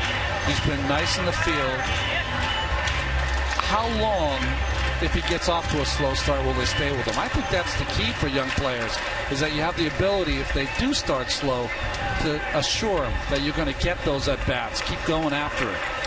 Well, that's why Tejada is going north, and he's going to be the backup. They're going to give Flores all the look they can get. Now, what will change the dynamic is what Reynolds does, Matt Reynolds does. If he gets off to a hot start down in AAA, well, that will kind of shake the pot up a little bit, so to speak. But that's the competition level, and that's all good. Fastball hit the center field by Wilmer Flores. Young underneath it. And the first out here in the bottom of the fifth. I think Wilmer Flores is going to get every opportunity to stick at shortstop with this ball club. Remember how long they stuck with Ike Davis? My goodness. It's got to be some kind of air show. Yeah, antique show, right? We wish Harrison Ford well. We know he was flying one of his old planes and crashed it on a golf course, so we wish him well. That's the third crash for him. You know that he survived. Well, this is our world's favorite hitter today, Keith. Michael Conforto. He's had a nice day for himself. 2 for 2. He's got 3 ribeye steaks. Driven in all the Met runs. Takes this ball right on the bottom of that strike zone. Good pitch by Caps.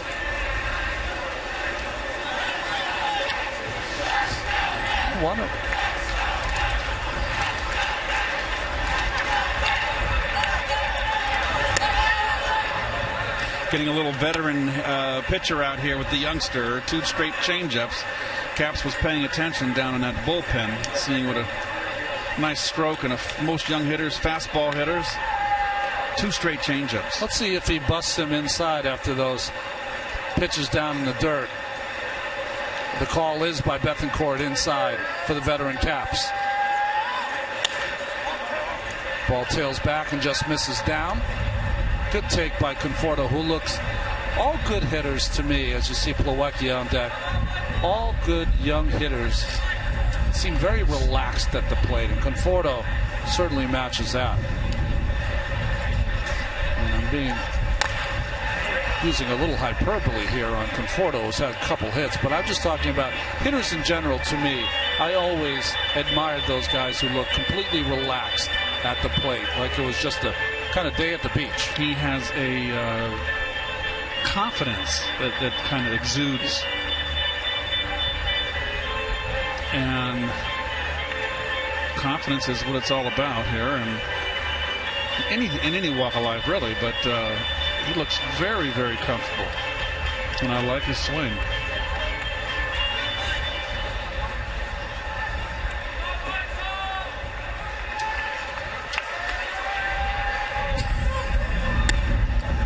Good eye at the plate too, Ronnie.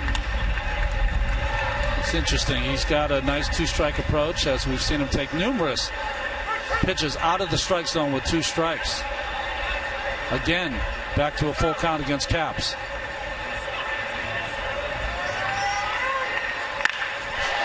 Another bullet to right field by Michael Conforto. Have an afternoon.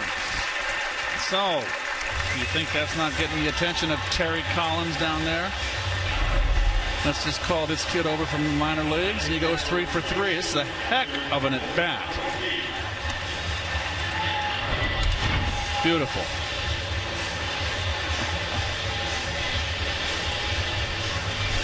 There's Kevin Plawecki, 0 for 2 so far with a strikeout and ground out.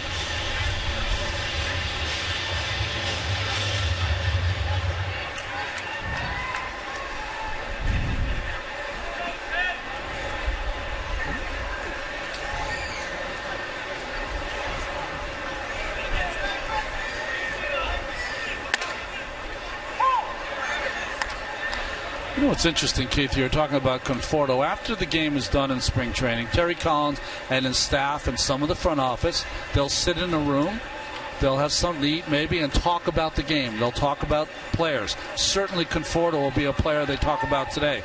How do you take his at-bats against Banuelos and Fultonevich and the veteran Matt Capps? Well, you're getting a chance to show your tools, what you got, and don't think he wasn't brought up here. Okay, we need an extra player. Let's just call player number 720 from the minor leagues. They could call him the #1 draft pick over to get a look at him, and you're nervous. You got to be up against major league players, and don't. Ball hit down the line by Plawecki, but folding foul. The coaches are looking too, and they all have input. So this is a thing of beauty. I mean, you got to be feeling good about yourself. And as we used to say, I guarantee you, he'll have black cord fever tonight. He'll be calling home to mom and dad. You have to explain black cord fever because kids don't know about that anymore. Right. It's a wireless world, by the way. That's true. All the hotels in the old days, folks had black phones with obviously black cords, so we called it black cord fever. So you'd call your parents after a game like this. A home run tonight, Mom. 1-2 to Plawecki.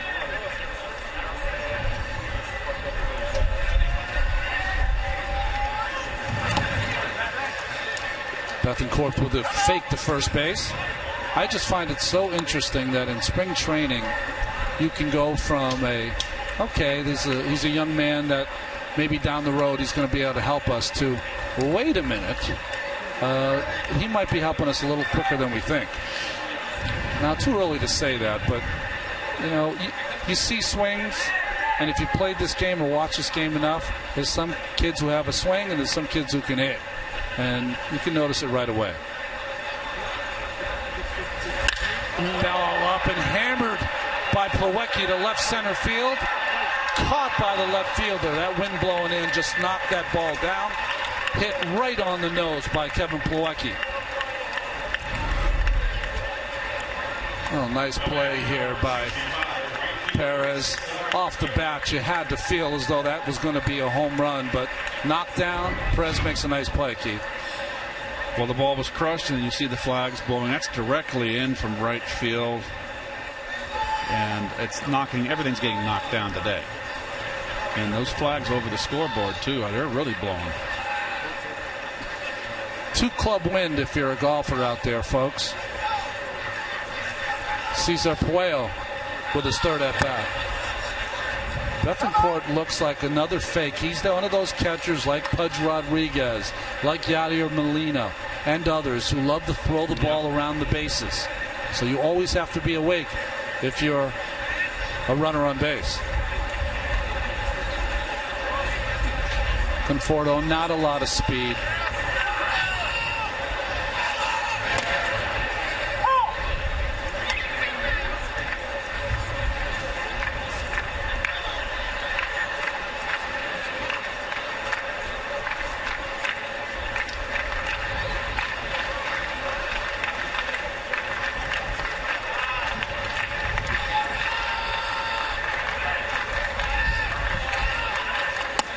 Ball just misses by Puello. Good eye. Count in his favor, 2-1. It's got to be an interesting thing for any veteran pitcher, as Freddie Gonzalez has got his eyeballs on Matt Capps, who pitched a lot in the minor leagues the last couple of seasons and trying to get back in the major leagues. Foul to the right side. Got a few of those pitchers out there. Barry Zito, of course, who signed that big, huge contract, back with the Oakland A's, trying to make his mark. Get bored at home. You do, right, Ron? You do. Plus, do you find something you want to do? Almost every hitter or pitcher ends his career the same way. Not very good. And you have a sour taste in your mouth, and you want to go out there and try one more time. Make them rip the uniform off you. Good hitting by Puello as he hits that ball to the right side. Fastball up by Capps. That ball gets through the shortstop. Peraza, but fielded by the third baseman and backed up. Watch it swing, Keith. That ball's inner half and up. Nice level swing in that high ball. That's a good line drive hitter, something you'd like to see. Don't see enough today. Like those guys that get on top of the high pitch. Matt Dendecker up for the 4th time today. You've seen a couple balls hard, but they've been foul. Struck out in his last time up.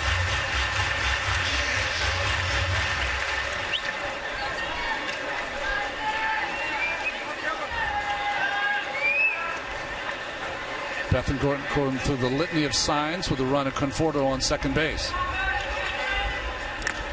By Bethancourt as he tries to backhand that ball.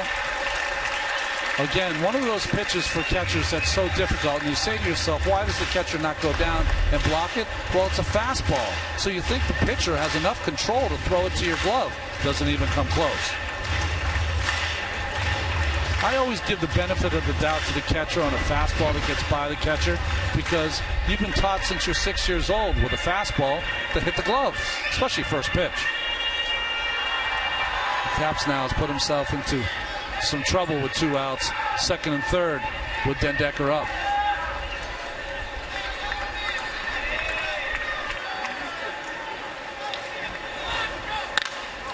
Ball hit straight up in the air again. This time first baseman Steph Lohman with a lot of wind makes the play to end the inning. At the end of 5, the berm here is one of the best aspects of coming to Tradition Field and fun for the kids.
Here in the top of the 6th inning. Anthony Recker getting some repetitions at first base. Wilfredo Tovar, number 70, coming in for shortstop Wilmer Flores. And the new pitcher for the Mets is Sean Gilmartin.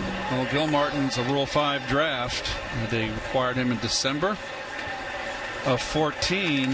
Former Brave. But never saw the big leagues with Atlanta. 4 years in the minor leagues.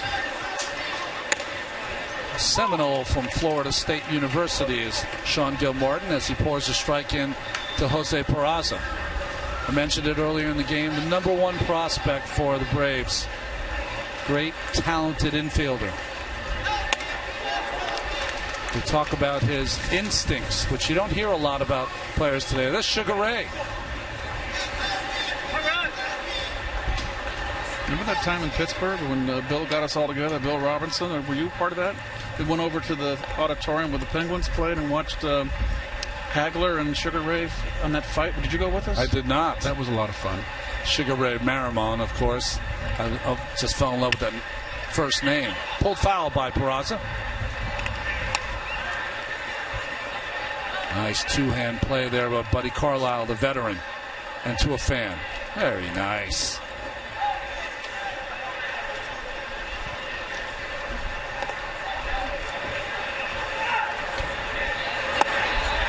Good breaking ball there by Gil Martin as Peraza goes down on strikes. Hey, let's go down to Steve Gelbs, who is with John Mayberry Jr. Thanks, Ron. One of the newest Mets here, John Mayberry Jr. Got off to a bang. Your start with the Mets home run off Scherzer a couple of days ago. That had to feel great.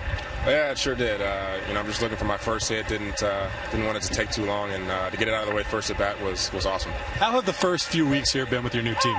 They've been awesome. It's a great group of guys, and from top to bottom, it's enthusiastic. So it's a joy to come into the clubhouse and play every day. Why the Mets?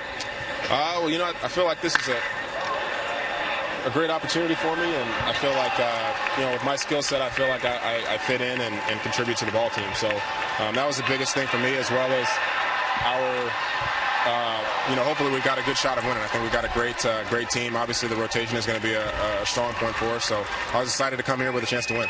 Kelly Johnson with the triple right there, by the way. What is different about this camp? You've been in a few camps now, a few different teams. What have you sensed is different in this Mets camp versus the other teams? The biggest thing I think so far is just the veteran leadership. I think that Kadire is coming over, and being a new guy, I think that he's stepped in and taken a leadership role, as well as David Wright. Obviously, he's kind of the face of the franchise, and has had a tremendous amount of success here. So those guys have really been, I think, instrumental in welcoming the new guys and kind of just showing the Mets way in the professional way. You mentioned Kadire, and obviously you two were the two major league signings this offseason. How difficult is that? I mean, you're new in this clubhouse as well. How difficult is it to be a veteran leader right off the bat in a completely new clubhouse that's pretty much stayed the same? Well, it is difficult, and I think that David and him are obviously two of the most successful players have been in the league, period, over the past decade or so. So we'll definitely be looking at those guys, and they're definitely great leaders. By the numbers, you were the most successful pitch hitter in the major leagues last year. How do you approach pinch hitting, and how have you kind of grown over the years to where you're very comfortable in that role? Well, I was privileged coming up, early in my career. I got to see a couple of guys that were very successful, and they were Matt Stairs and Greg Dobbs, and just got the chance to look at them and their during-game routine, their pre-game routine, and I kind of just took bits and pieces from each one of theirs and kind of added a little bit to it and kind of made it something that I felt comfortable with to get me ready to go in the game. What did you take away from them? I just saw, I guess the biggest thing is that you have to take at bats live in the cage as if you were in the game, just because you're not getting regular bats. But, guys hitting in the cage, slider machine during the game, constantly doing flips, just making sure that they're sharp. You've hit against some of these Mets pitchers before. Just how good of a staff do you have here? Oh, it's definitely a special staff. If you're going into New York, that it's going to be 3 or 4 very tough days worth of at-bats, and to have Harvey back is obviously phenomenal. Perfect timing right there. Third out of the inning, so we'll toss this one back up to Ron. Appreciate it, John. Thank you. Thanks, John Mayberry, and thanks, Steve Gelb. Still 3-1 here in the top of the 6th.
outs here for the Atlanta Braves. Kazmar coming in to play third base for Kelly Johnson, who had a triple in that inning. And the new pitcher, Sugar Ray Marymount. Well, Sugar Ray's first year in professional baseball was 2007. Has not seen the big leagues. 6'3", 150, so he's a tall drink of slender water. Cartagena, Colombia is where he comes from. More Colombians in the game of baseball. Dilson Herrera for his fourth time up. He's had a nice defensive game. No hits yet in this ball game.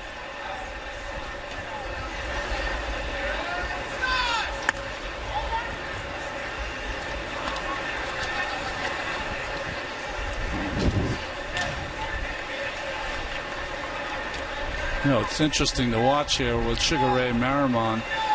This winter, I had nothing to do, and most people binge TV watch, but because I'm a sports nut, I watched the Roberto Duran Sugar Ray Leonard first fight again. The whole thing. What a melee that was. And boxing's coming back to NBC Sports, and Sugar Ray's going to be with Al Michaels, which is fantastic. I love Sugar Ray Leonard. I believe Marv Albert. Marv Albert's going to be a part of that team. That's the A team. That was the fight that probably Sugar Ray could have won if he had kind of boxed. That's how he'd always won his fights. But he decided to punch with Duran and ended up losing the fight, but probably won, I know me, he won me over as a fan because he decided to have a brawl with Duran.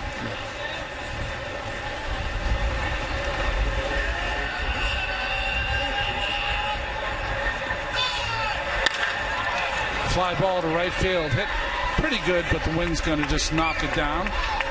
And the first out here in the bottom of the sixth.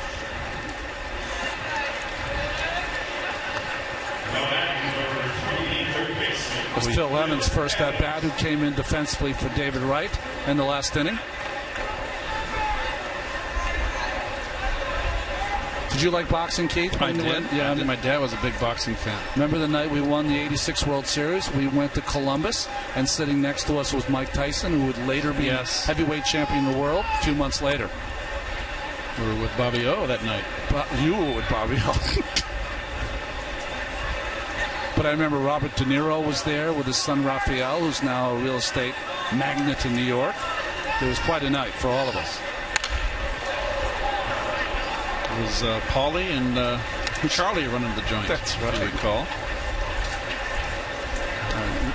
Looking back in retrospect, we might have spent a little too many hours in Columbus, but that's all right. That night we did.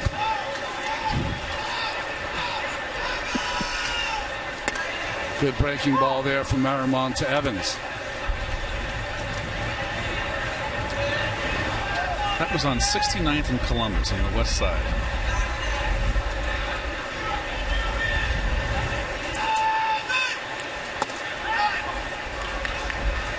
You know, usually pitchers, when you watch them come in, they kind of tip their hand right away. Why? Because they're trying to make the ball club and impress. And you can tell right away from Marymount as he gets to a count of 2-2. He loves his breaking ball. Ground ball up the middle there by Phil Evans, who's done nothing wrong so far. Good defensive play on tagging the runner out at third base, and now this base hit up the middle.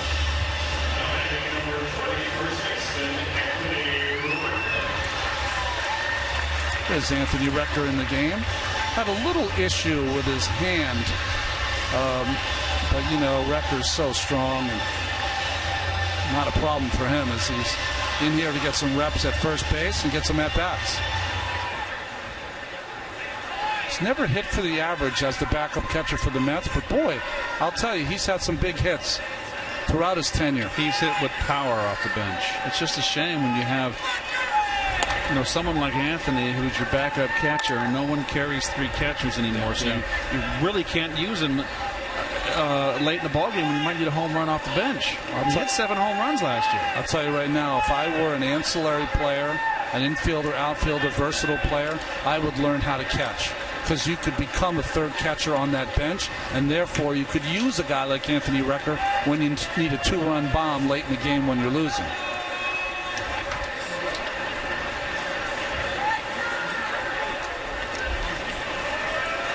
Good lead by Evans at first base. Ball hit to right field off the bat of Recker, but the wind will push it foul.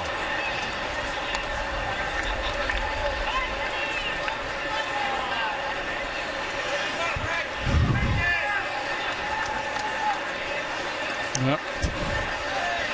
Our director, Bill Webb, has a fascination with the waves that don't blow in the wind. The beautiful flag does.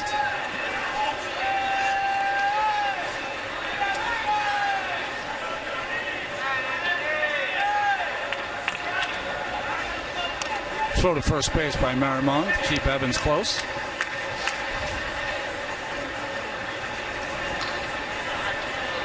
Got that helmet with the two flaps that you'll see a lot of younger players using now because they have to use it in college. They get used to it, and they use it in the major leagues. You were no flap guy. I didn't like the flaps. Nope. I could see out of the corner of my eye, and I just didn't. I didn't like it. Your peripheral vision was too good. There's a no flap.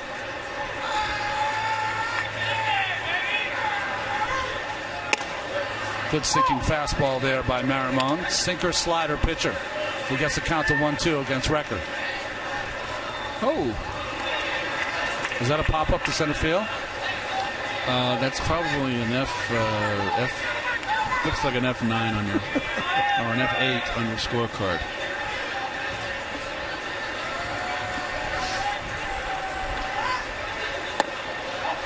Breaking ball taken by Recker in the dirt.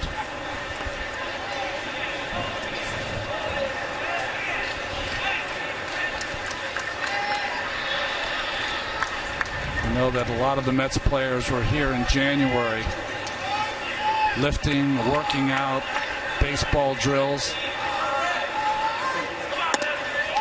Recker seems to get the most out of the lifting part of it.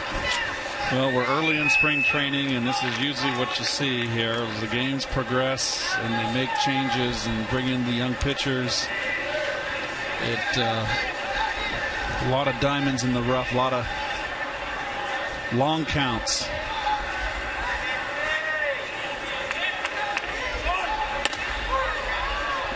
Ball from Marimon, the throw down by Bethancourt. Strike him out, throw him out. Oh, boy. That was some interesting umpire play there. A late call by Doug Vines, the home plate umpire, to call Recker out on the low fastball. It's a strike. Close pitch. Second base umpire in this case has got to make a call. You can't assume he's looking at home. Chris Conroy, I think, assumed that there was a walk at home, didn't make a call, but there was no tag applied on Evans, who slid to the inside of that bag, very nicely done, and is safe at second base. A lot of spring. It's the spring training. It's early. You don't want to have that happen in the course of the season.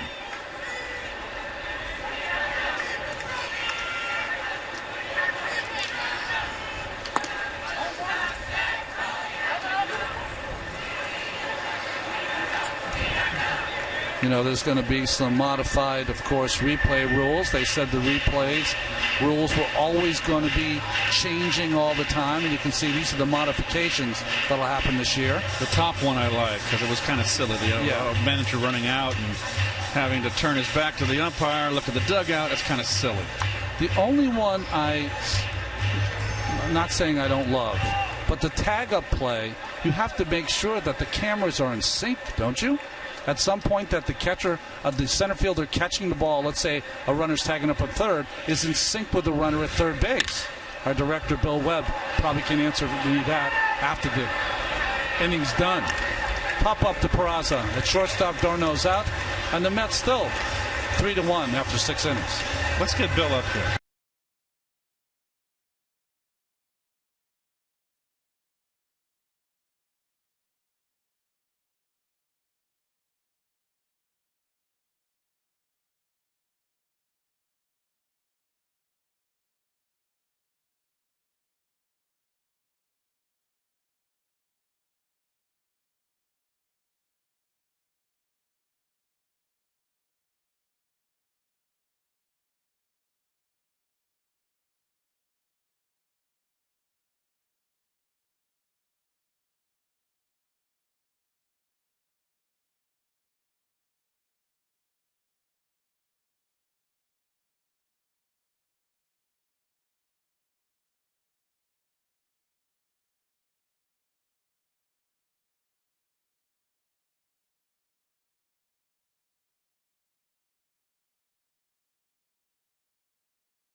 Top of the 7th here in Port St. Lucie. Mets lead the Braves 3-1. New pitcher on the hill for the Mets. It's Zach Thornton.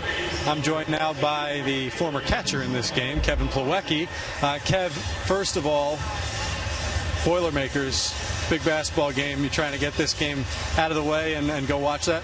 Yeah, I'm planning on going to watching it as soon as I get out of here, and they need a big win tonight to have any chance to get into the tournament. So hopefully they can get that done. What are they, 19-11, I think, right? 20th win today against Illinois. Yeah, hopefully they've had a couple tough losses the past couple games, so hopefully they can pull this one out tonight. Kevin, this is your second big league camp. What's the difference from Camp 1 to Camp 2? I just say having a little bit better understanding of kind of what to expect on a day-to-day basis, and just kind of already having a feel for the guys in the locker room, feel with the coaching staff, and familiarity with everybody and just everything. That makes it a lot easier second time around. We always talk about catchers and pitchers trying to gain a rapport. As a young catcher, when you're catching some of these guys on the sides, guys like Matt Harvey, Zach Wheeler, Jacob deGrom today, you caught him in the game. Is there something extra you're trying to learn from them? Just to kind of get familiar with their pitches, what they like throwing in certain counts, and even when I'm not playing, just kind of observing and trying to watch, see what Trav's calling, what Recker's calling, other guys, just kind of see how they're approaching certain counts or certain situations, and so that way when I'm in there and I'm working with them, I can we don't miss a beat. So that's what I try and do. Who's a real challenge to catch based on the movement of their pitches? Thornton's one of them out there right now. He's got a lot of movement, a lot of run on his ball, but that's why he's so successful. He's a fun guy to catch, and it can be kind of challenging at times. In terms of offense, you've hit a pretty deep one today. You hit one against the Braves in the opening game that I think might have been out, and the right fielder pulled it back in. Both of those at-bats, do you think both of them were out? I don't know. I got the one in Atlanta off the end a little bit, so I didn't think it had a chance at all. But today I hit it pretty well. But, I'd save those for the season. I don't want them right now anyway. A lot of fans not familiar with you as a hitter. How would you describe yourself to the fans? I just say, hopefully I'm consistent. I just try and be as consistent as possible, and just try and get a good pitch to hit, drive it, and just try and have fun while I'm out there, and hope for the best. Spent some time in AA and AAA last year, successful on both levels. What do you feel is the one aspect, hitting-wise, that you need to really work on to turn into a major league ready guy? I'd say just being consistent, being able to recognize certain pitches and certain counts, not chasing the ball down, and just getting good pitches to drive. It just goes for anybody. Just being consistent and just trying to get good pitches to hit. How much more difficult is that to do as you move up in levels? Well, I guess pitchers might be able to spot up a little bit more. So it's just a matter of recognizing those pitches and those borderline pitches, to swing at and to not swing at. So I just try and that's what this time here is for, is try and get that timing down and try and get that zone ready to go. You and Travis d'Arnaud have lockers next to each other in the clubhouse. What type of relationship do the two of you have? We have I don't know, so play there. We have a great relationship, and then not only on the field but off the field. Sorry, I was distracted. Almost had him there. Yeah, no, we have a great relationship. He's a great guy, great friend to me, better teammate. He's there to help, and we need more guys like him. He's an awesome guy to be with. How much do you appreciate that when, let's be honest, both of you are young catchers, both of you want to play at the major league level, and there's really only one spot for a starting catcher on each single team. So when you get a guy like that doesn't seem threatened by you, how much more do you appreciate that? No, I mean, it's awesome, and it's just, it shows what kind of person he is. He's here to help, and we're both here to help each other as much as we can. So it's just important for me to learn as much from him as possible, and try and soak up as much information while I'm here with him. What are your goals for the season? I don't really know. Hopefully be up in the major leagues at some point. But just in the meantime, just continue to work hard, keep growing that relationship with the pitching staff, and just stay healthy and just enjoy the ride. And I'm sure it'll be pretty fun to catch whoever's down there in AAA, because you got some major league ready guys probably down there in AAA. Yeah, we're gonna have a good rotation, so we're looking forward to it. Kevin Plawecki, thanks so much. Thank you, Ron. Well, that was my best inning by far. Dilson Herrera with another play at second base, and 3-1 still the Mets after 6.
It's the best way to start your weekday. Join Suki, Corey, and the gang from 5 to 9 on the Pix 11 Morning News, where every story hits home.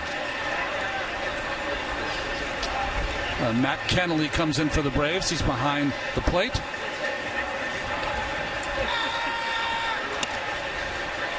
Sorry, I missed that. That was shortstop Johan Camargo, who's come in for Peraza. Wilfredo Tovar, who came in for Wilson Flores, now at the plate.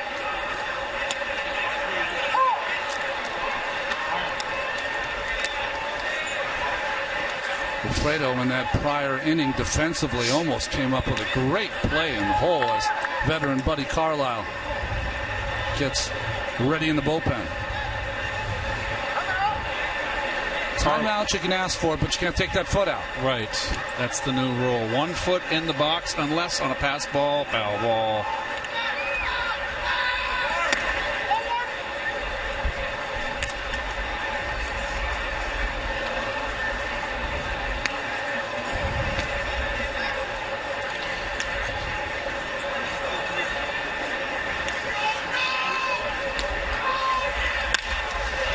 Ball hit off the fist by Tovar. What a play by Eric Young Jr. Well, we saw that when he was in a Mets uniform. Coming in on the baseball, none better. He is superb at coming in on a ball. That is for sure. As you said, Ron, I've seen that more than a few times in a Met uniform. Interesting how outfielders coming in or coming back, they have one strength and one weakness. No weaknesses so far for Conforto in this game.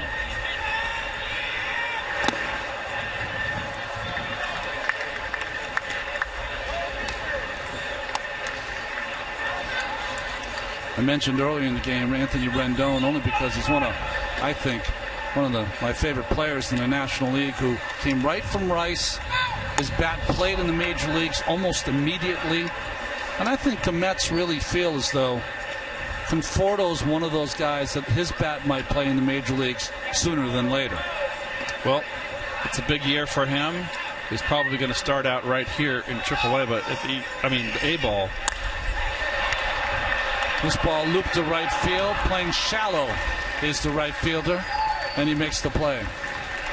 But prior to that at bat, no one hotter, and just a beautiful swing, Keith. RBI single up the middle. In the third inning, this was an impressive at-bat off a left-hander. Deep in the count, 2 RBI double. He's accounted for all 3 Met runs. And there's the rip. Nice swing. Not a bad day, huh? 3 for 4. 3 RBI, a double. Well, you got to mention him defensively in the prior inning with Nelfi Zapata, who came in for Kevin Plawecki behind the plate. Now gets his turn at bat.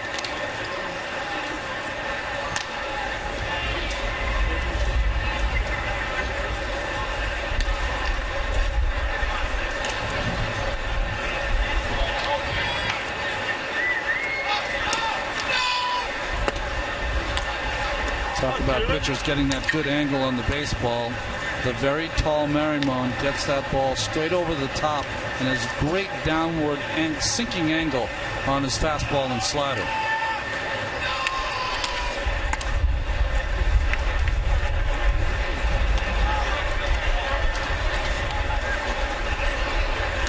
Last 2 days have been difficult days for the hitters. The wind blowing in, ball goes nowhere in this ballpark. There's always a wind in Florida in spring. And it usually affects just one field. It'll blow out to right and blow in from left. But today it's affecting all directions the ball goes. It's just knocking everything down. You played in the Florida State League. Was it a tough league to hit in as far as power? It was a tough league to hit in because you had all the big league ballparks that were major league parks for spring training sites, and they were big like this. I was an 18-year-old kid, plus humidity, Ron, in the summer. When it gets humid, that ball, it's just, you got to get a howitzer to hit it out. Marimon thought that was a strike, but not called by Doug Rhines. And a walk for Zapata. As Cesar Puello to the plate.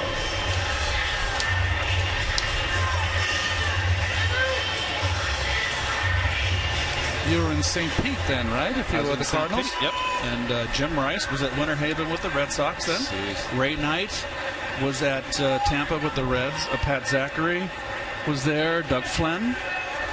It was a pretty good league. Did they have the singing usher there in St. Pete when you were there? But no. Ball fouled down the right side by Puello. There used to be a man at Al Lang Stadium who used to sell peanuts that had the best baritone you could ever hear, and he would sing while he was trying to sell the peanuts.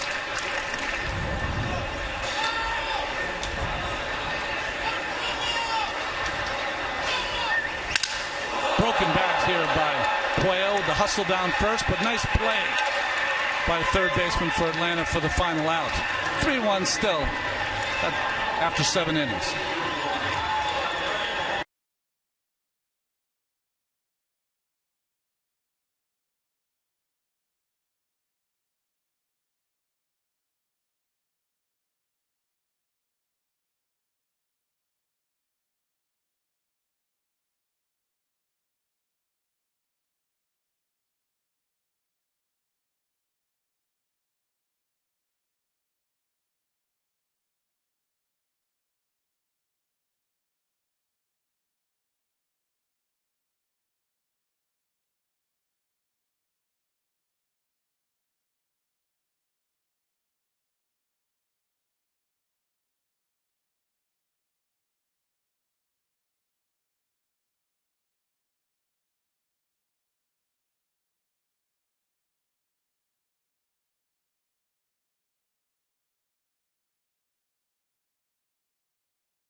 Or towels or umbrellas. I was in that ocean water the other day, Keith.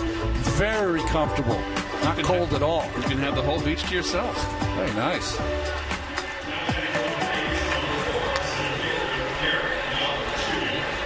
I will say, I've always enjoyed my time down here in Florida because those New York winters, I lived in New York like you did in the winter and just coming down for the month and getting that warm weather. But now you warm weather it all year round. Yes, it's very nice. I recommend it. As I said yesterday, I got 4 feet of snow in my backyard in Sag Harbor. Well, at some point, it's going to heat up, I think. I'm not sure, but I think. You know what? April and May have always been, the last few years in New York have been raw. You know, it seems like we don't have any spring. It just kind of like goes from like winterish to summer. Veteran Buddy Carlisle did an awfully good job for the Mets last year. Line drive to Anthony Recker playing at first base. He made like a catcher, got to his knee, and caught the line drive. Well, Carlisle really was a workhorse for the Mets last year, and this is a guy that likes to pitch. I mean, he's been around for a long time, and he throws hard, and he goes after hitters. And he just chewed up innings last year in the midseason. I thought he did a heck of a job for the Mets. Phil Evans at third, but at second base, Jeff McNeil has come in for the Mets. Foul to the right side by Peraza.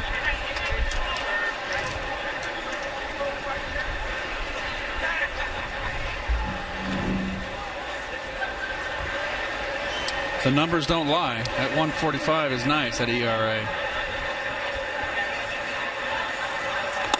Works very quickly, so he's an announcer's dream, is Buddy Carlisle. He's an everyday player's dream.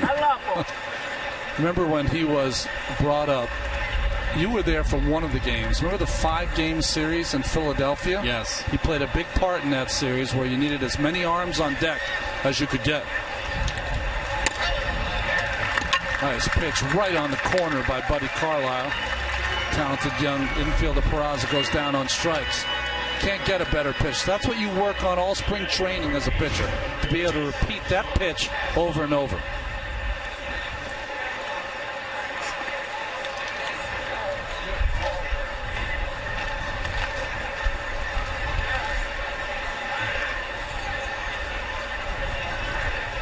Carlisle from the stretch, as most relievers will do. Again, getting that call on the outside corner.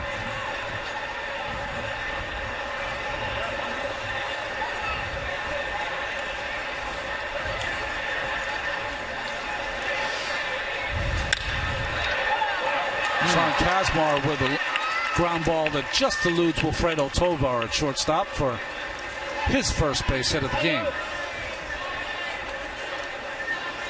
A lot of colors there on Tovar. He's got the duo colored cap. He's got the blue and orange glove. Seth Lohman coming to the, sorry, John Camargo. Oh, Johan Camargo, please, coming up for the Atlanta Braves. Panama City, Panama. Well,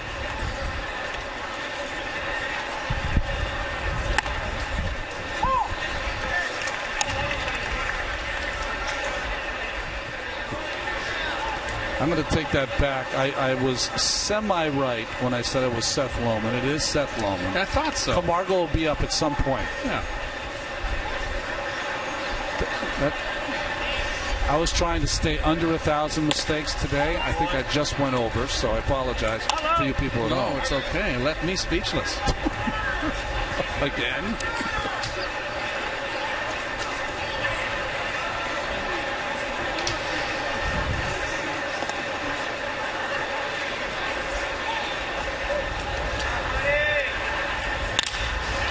Fastball away that just dumped into left field by Seth Lohman. First to third goes the runner, and the ball into second base. First pitch this inning by Carlisle that was up in the strike zone. Yes, you're right, Ron. Up and out over the plate. Wisely played by Conforto. And Sean Kazmar goes first to third. Very nice. Good speed. Little pop-up slide. You don't see that very often anymore. And yes, Johan Camargo to the plate. I was ready to make changes in my scorecard. I know you with your colors. I don't want to. I called him a bunch.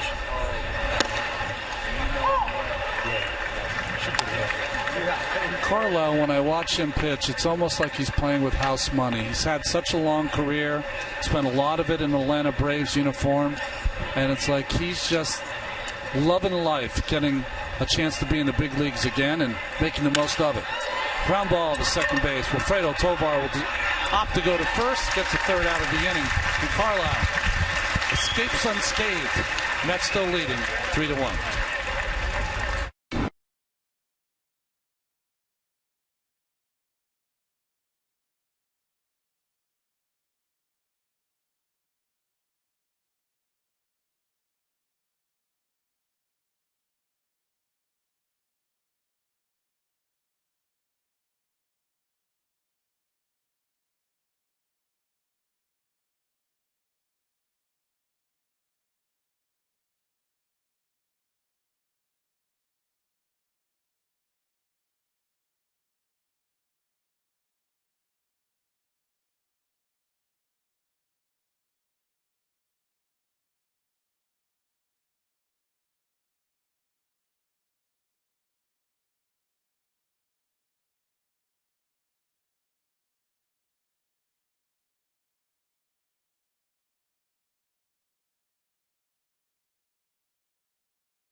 will get to Citi Field for the 2015 home opener Monday, April 13th, when the Mets host the Philadelphia Phillies at 1:10 p.m.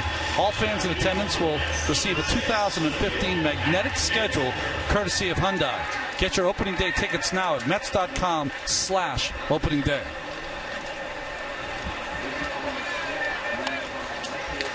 Well, Matt Dendecker putting in a full day's work here this afternoon, the top of the 8th here, getting his 5th at bat.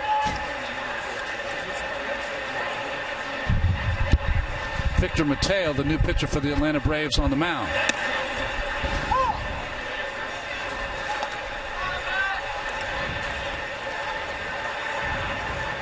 Tall right-hander, 25 years old.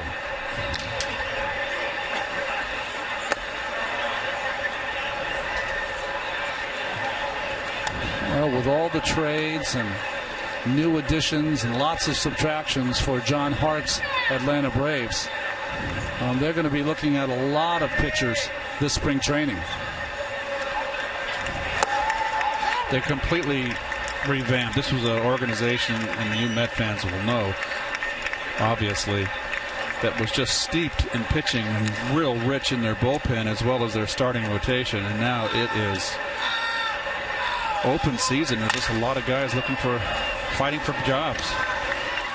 A rollover by Matt Dendecker, the second baseman. And there's a first out in the bottom of the 8th inning. Remember when they had they had Venters and O'Flaherty on the left side. Kimbrel came up. They had so much depth. And they lost Medlin with the Tommy John, got hurt and went down.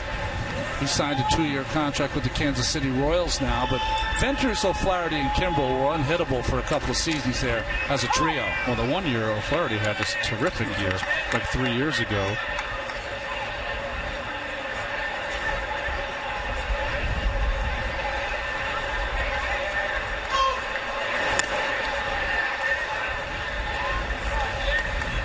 Jeff McNeil up at the plate. He came in defensively at second base.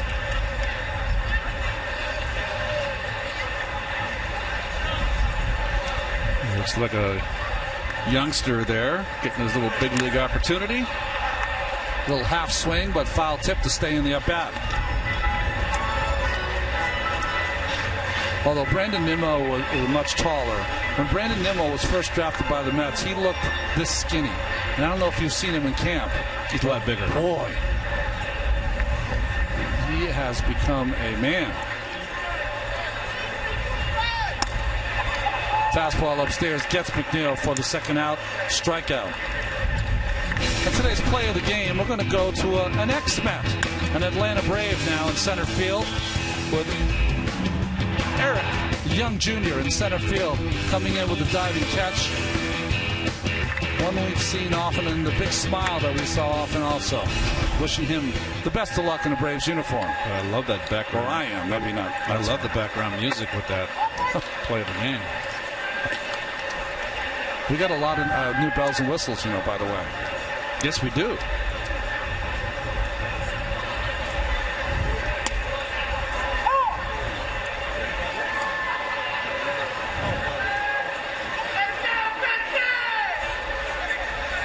Philip Evans you talked about Blackcourt Field before. When he has his conversation tonight, they'll say, "How did it go today, Phil?" I said, "Well, he came in for David Wright, third base. Told him to go sit down. I got it. No problem."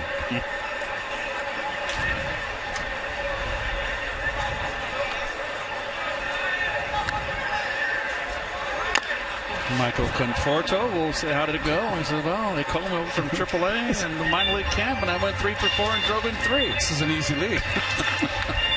Fouled off the foot of Philip Evans.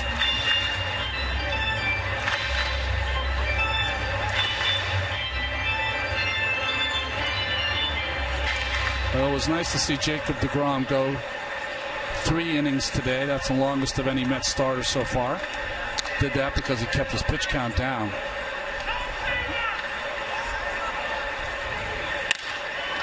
Ground ball again to shortstop.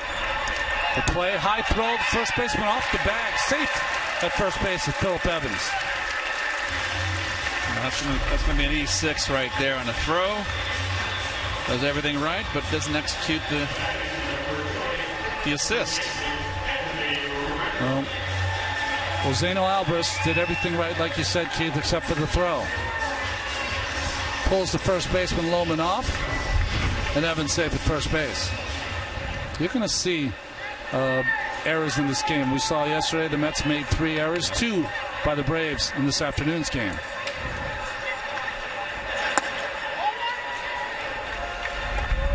Anthony Recker for his second at bat.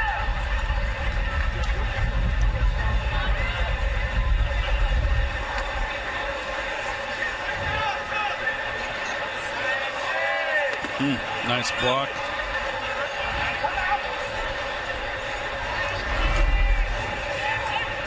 This ball spiked 10 feet in front of home plate. You know, Matt Kennelly, the one thing you see there is when you block that ball, you want to keep your chin down for you youngsters at home. Why? Because if you lift your chin up, the ball can come up and catch you in the throat. You always want to keep that chin right up against your shoulder, against your chest. Mateo's got a decent breaking ball.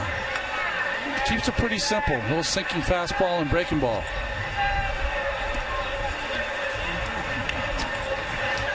Johnson on deck for the Mets.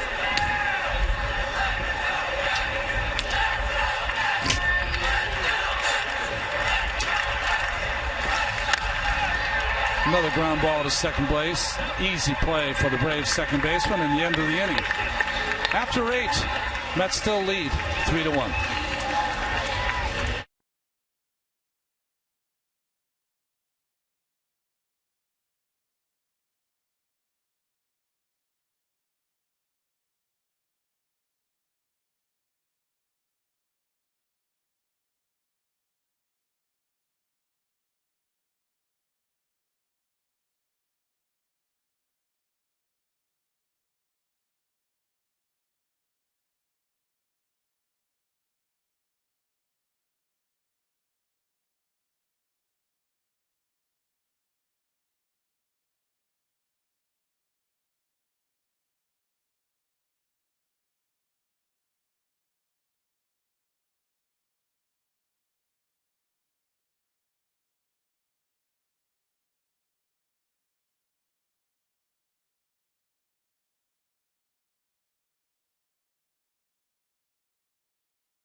Well, be sure to tune in tomorrow when the Mets take on the Boston Red Sox as the preseason continues. That's tomorrow at 1 p.m. right here on New York's home for baseball, Pix 11. Here's the line score. 9 hits for the Mets and 3 runs. 8 hits for the Braves, but only have managed the single run against DeGrom in the 3rd inning. And the Mets have a new pitcher, and Eric Goodell from Hillsborough, California. You know that part of the world. That is a very nice place to live, San Mateo, right in my neck of the woods. Were you a Pacifica boy? Pacifica, then moved over to Millbrae. Here's a drive to right field. The wind will knock it down. And an easy out for the Mets and Goodell here in the top of the 9th.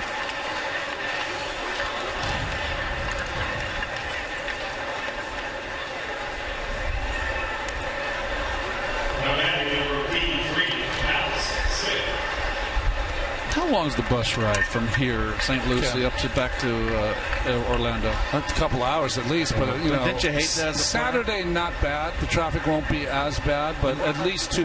Didn't you hate that as a player, though? Well, the key is you get to a place where you're veteran enough to not to have to make the trips. That's the key. I used to always worry about the 2-hour bus ride and then getting off and not getting really loose and maybe pulling a muscle after being 2 hours on the bus, an air-conditioned bus. Boy, ball driven off the bat and into the right center field gap. Great speed. Almonte all the way around the bases to third with a triple. Good play by Evans to block that baseball. Sorry, Smith on that triple. This ball's ripped down and in. Yes, drop the hammer on it. That's a seed out there into the gap. And this is a big ballpark, and if you can run, you're going to hit some triples. Look at that beautiful swing. Left-handers love that ball down. You know, when Steve Delps was having his interview, Malik Smith almost had a boo-boo because he didn't know how many outs there are. But offensively, what a beautiful swing here, and the speed to go from home to third, as good as you'll see.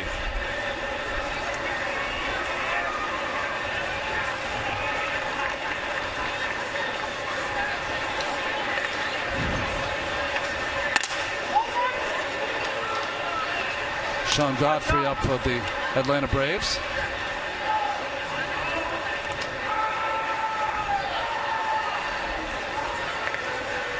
Eric Goodell went to UCLA, so born in Northern Cal, but went to school in Southern California at UCLA, where he pitched out of the bullpen a lot.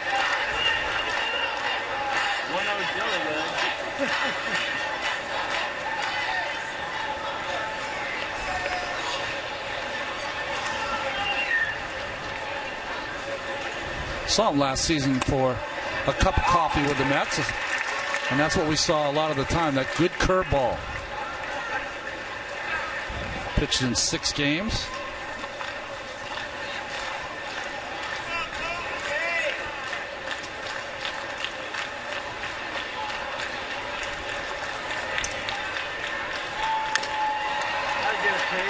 New York Mets baseball is brought to you by Time Warner Cable. Enjoy more shows on more screens. Time Warner Cable. Enjoy better.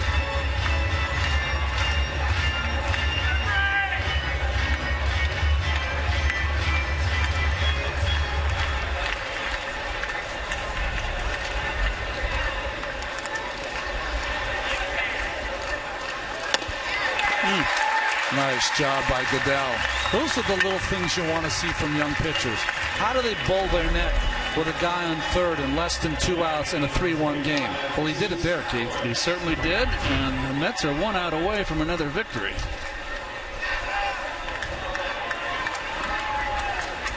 Mets would go to 3-1 in spring training.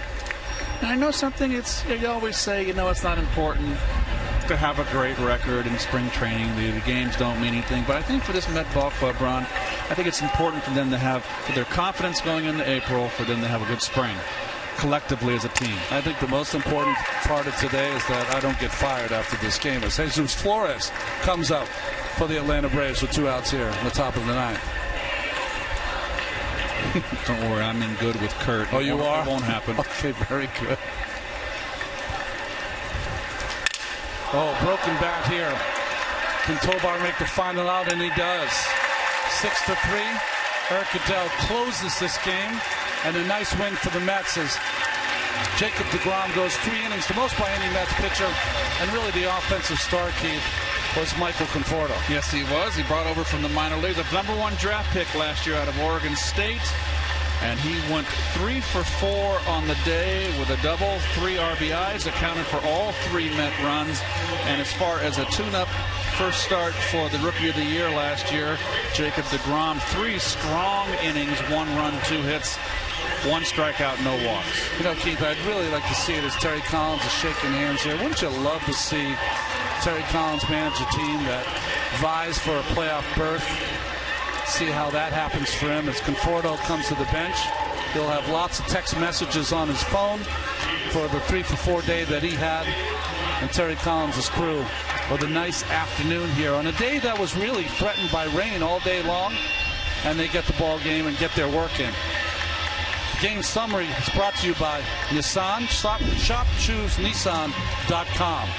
Atlanta Braves 9 hits and 1 run. The Mets the same hits, but got 3 runs out of that effort. Losing pitcher is Benuelos, who was traded over from the Yankees. The winning pitcher, Jacob deGrom. Time of game, we love it. 2 hours and 38 minutes. Oh! Great game by Conforto. Jacob deGrom with the win. We'll be back in just a little bit.